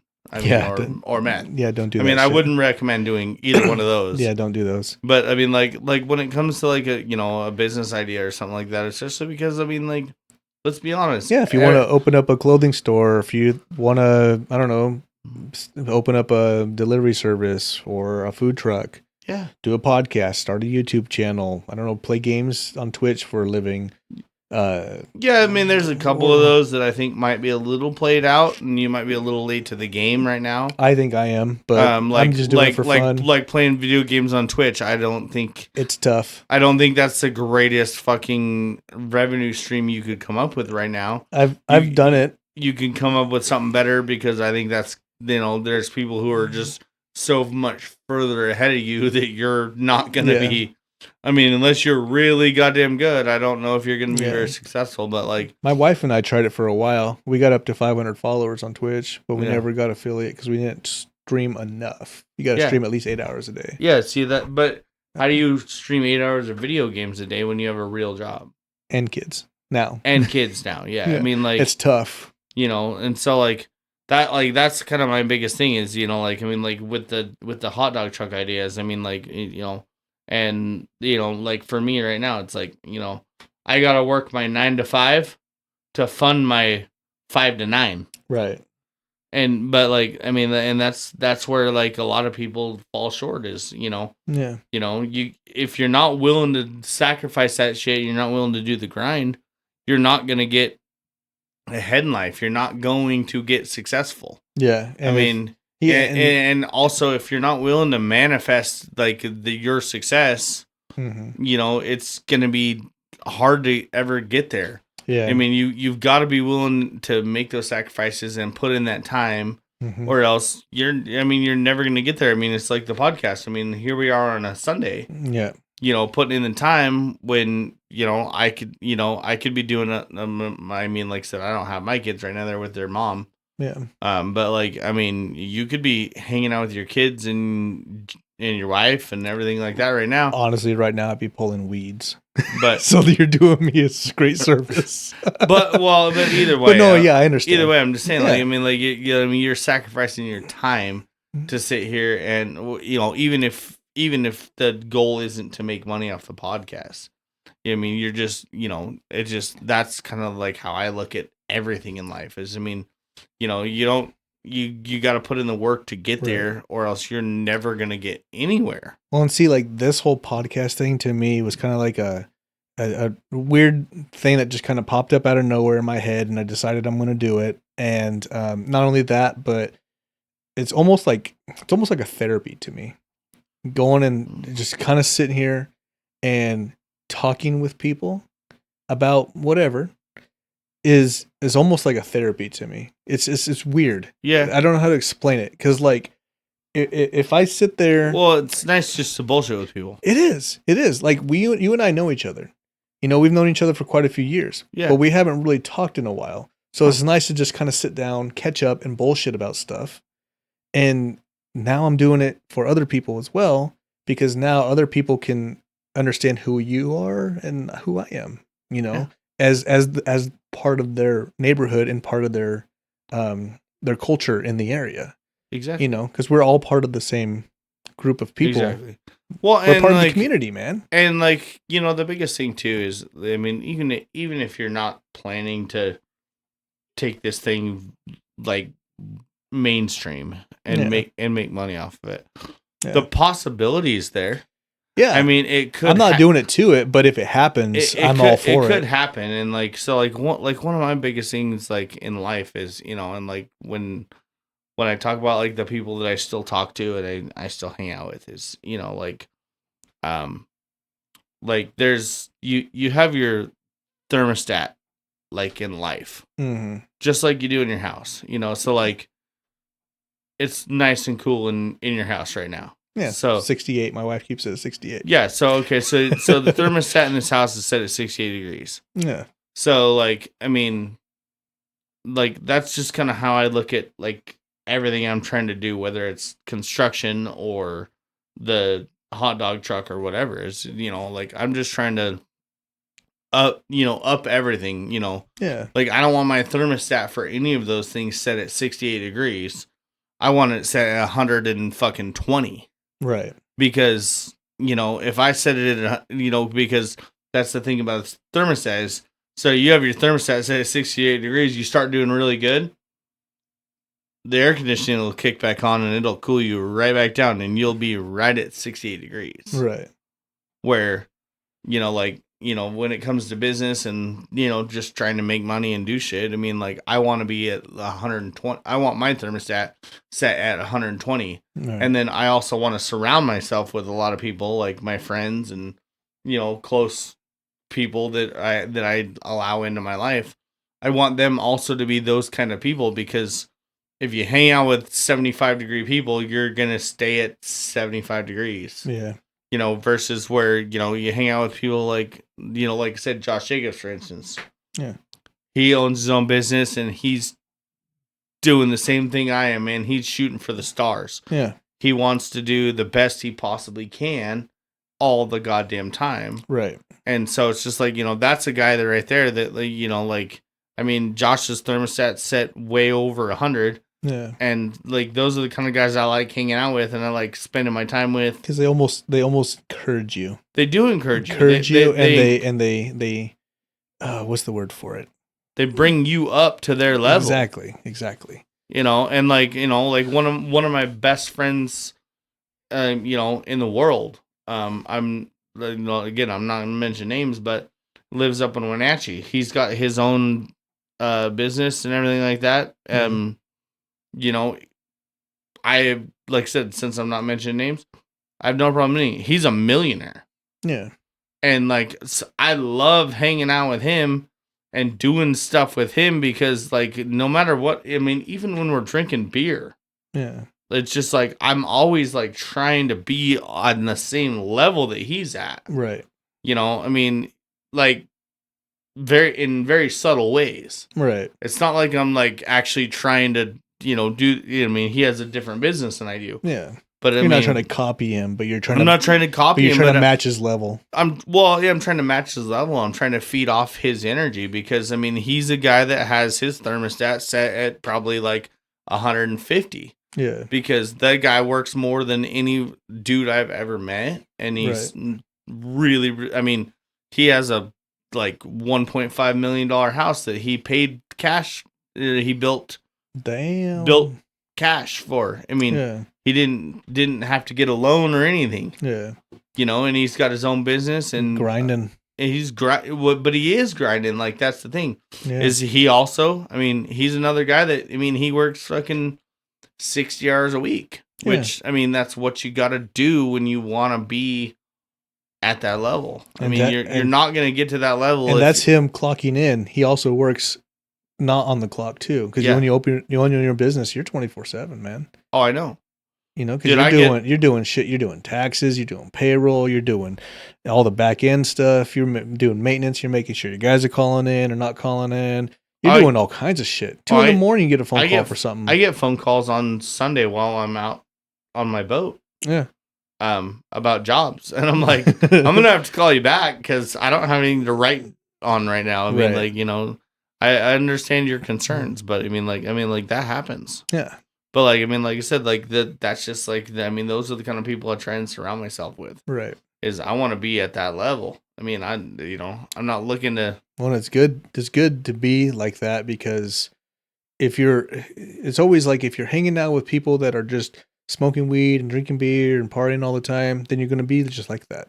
But if you're hanging out with people that want to do better in life, they drink beer and smoke weed or whatever. But that's not their only thing. If they trying to do better in life and open up a business and get further in life, then you're going to have a higher chance of doing that exact same thing. Oh yeah, 100%. Because it's who you surround yourself with. And like obviously I have no problem drinking beer. I mean, I like to drink beer. Yeah, but nothing wrong with that. But like, I mean, like I said, and so do all of my friends that are, all of my friends that are even very successful. Right. Like, I mean, they're my drinking buddies. Right. But what I'm saying is like, my point is, my drinking buddies are guys that are making more money than they know what to fucking do with, or they're at least trying to.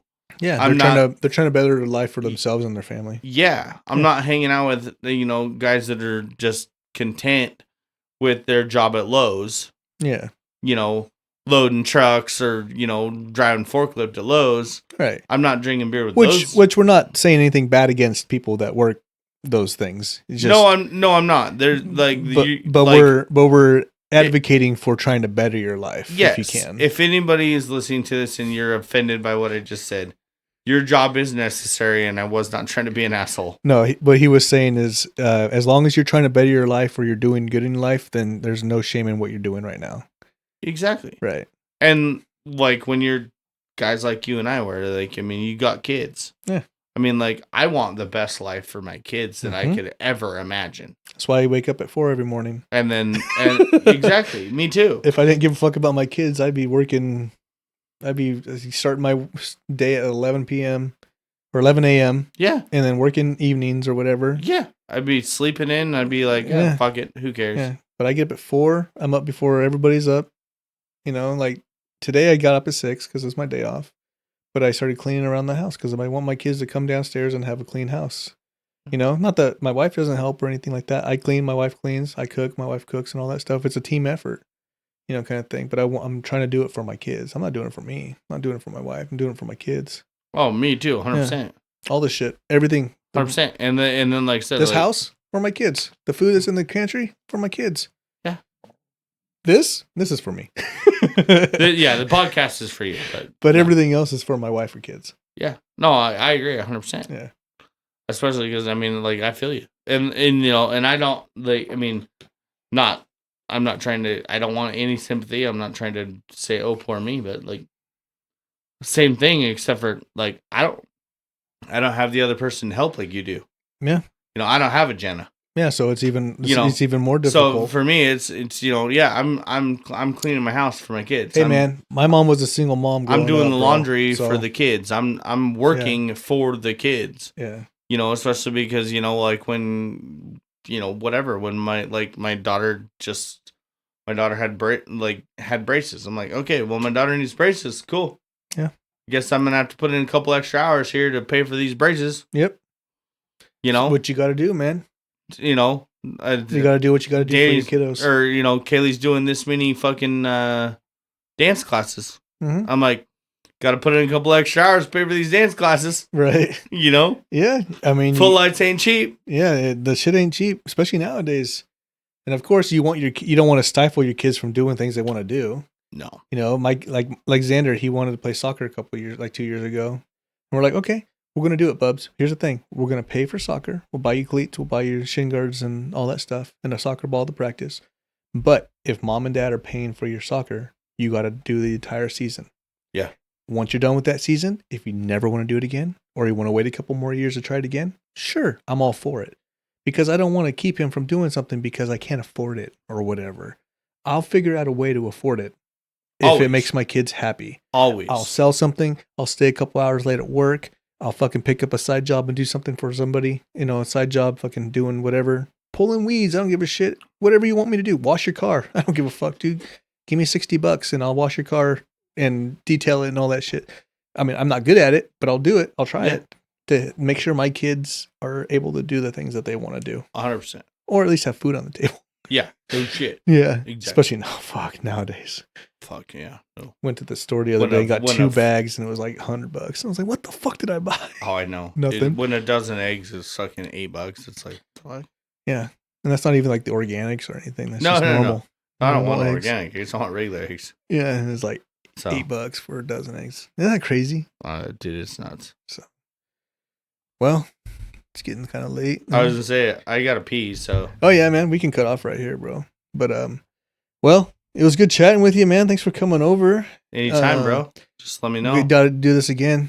Talk to Josh. Try and get him on with us. Oh yeah, dude. We'll come back. Yeah, because I don't have any contact with them. So except for when I see him every once in a while in town. Dude, I'll tell him this was a blast, and I'll get him down here with me. Yeah, we could do it whenever you want to do it. Yeah, like I said, I'm pretty much open most of the week except for like some weekends because I have birthdays or whatever. Yeah, but we can figure something out.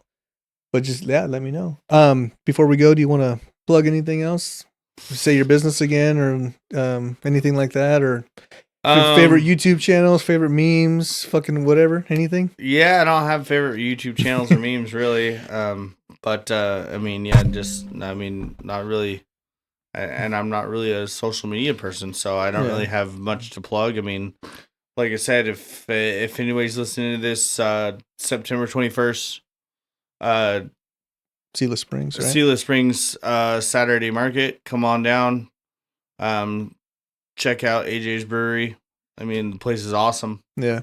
And also also I will be there with my new startup company, Slingin Wieners. Yeah. So come down and get the best hot dog you've ever fucking dreamed of having, and and have a beer from AJ. So. Yeah. And if you guys are looking at remodeling or building a house, or anything like that. Yeah, also Tyler Skiffington Construction. And I'll link all the stuff in the show notes. And then Tyler Skiffington Construction is on Facebook, so yeah, you can hit that up. So yeah, I'll put all that stuff on the show notes so people can go down and just click and be good. Yep. Or like I said, I mean, message me on Facebook at just Tyler Skiffington. Yeah, I could put your Facebook on there too if you want. Yeah, whatever. I'll put both. Okay. The company and then you, and then I'll remind them about the 21st September. Yeah. September 21st. I'll write that down real quick so I don't forget. At Selah Springs. Yeah. Cool. All right, man. Well, if there's nothing else, let's get out of here. Let's do this, bro. Yeah, it's fun. This was a blast. Let's do it again. Dude, I had fun. Yeah. All right.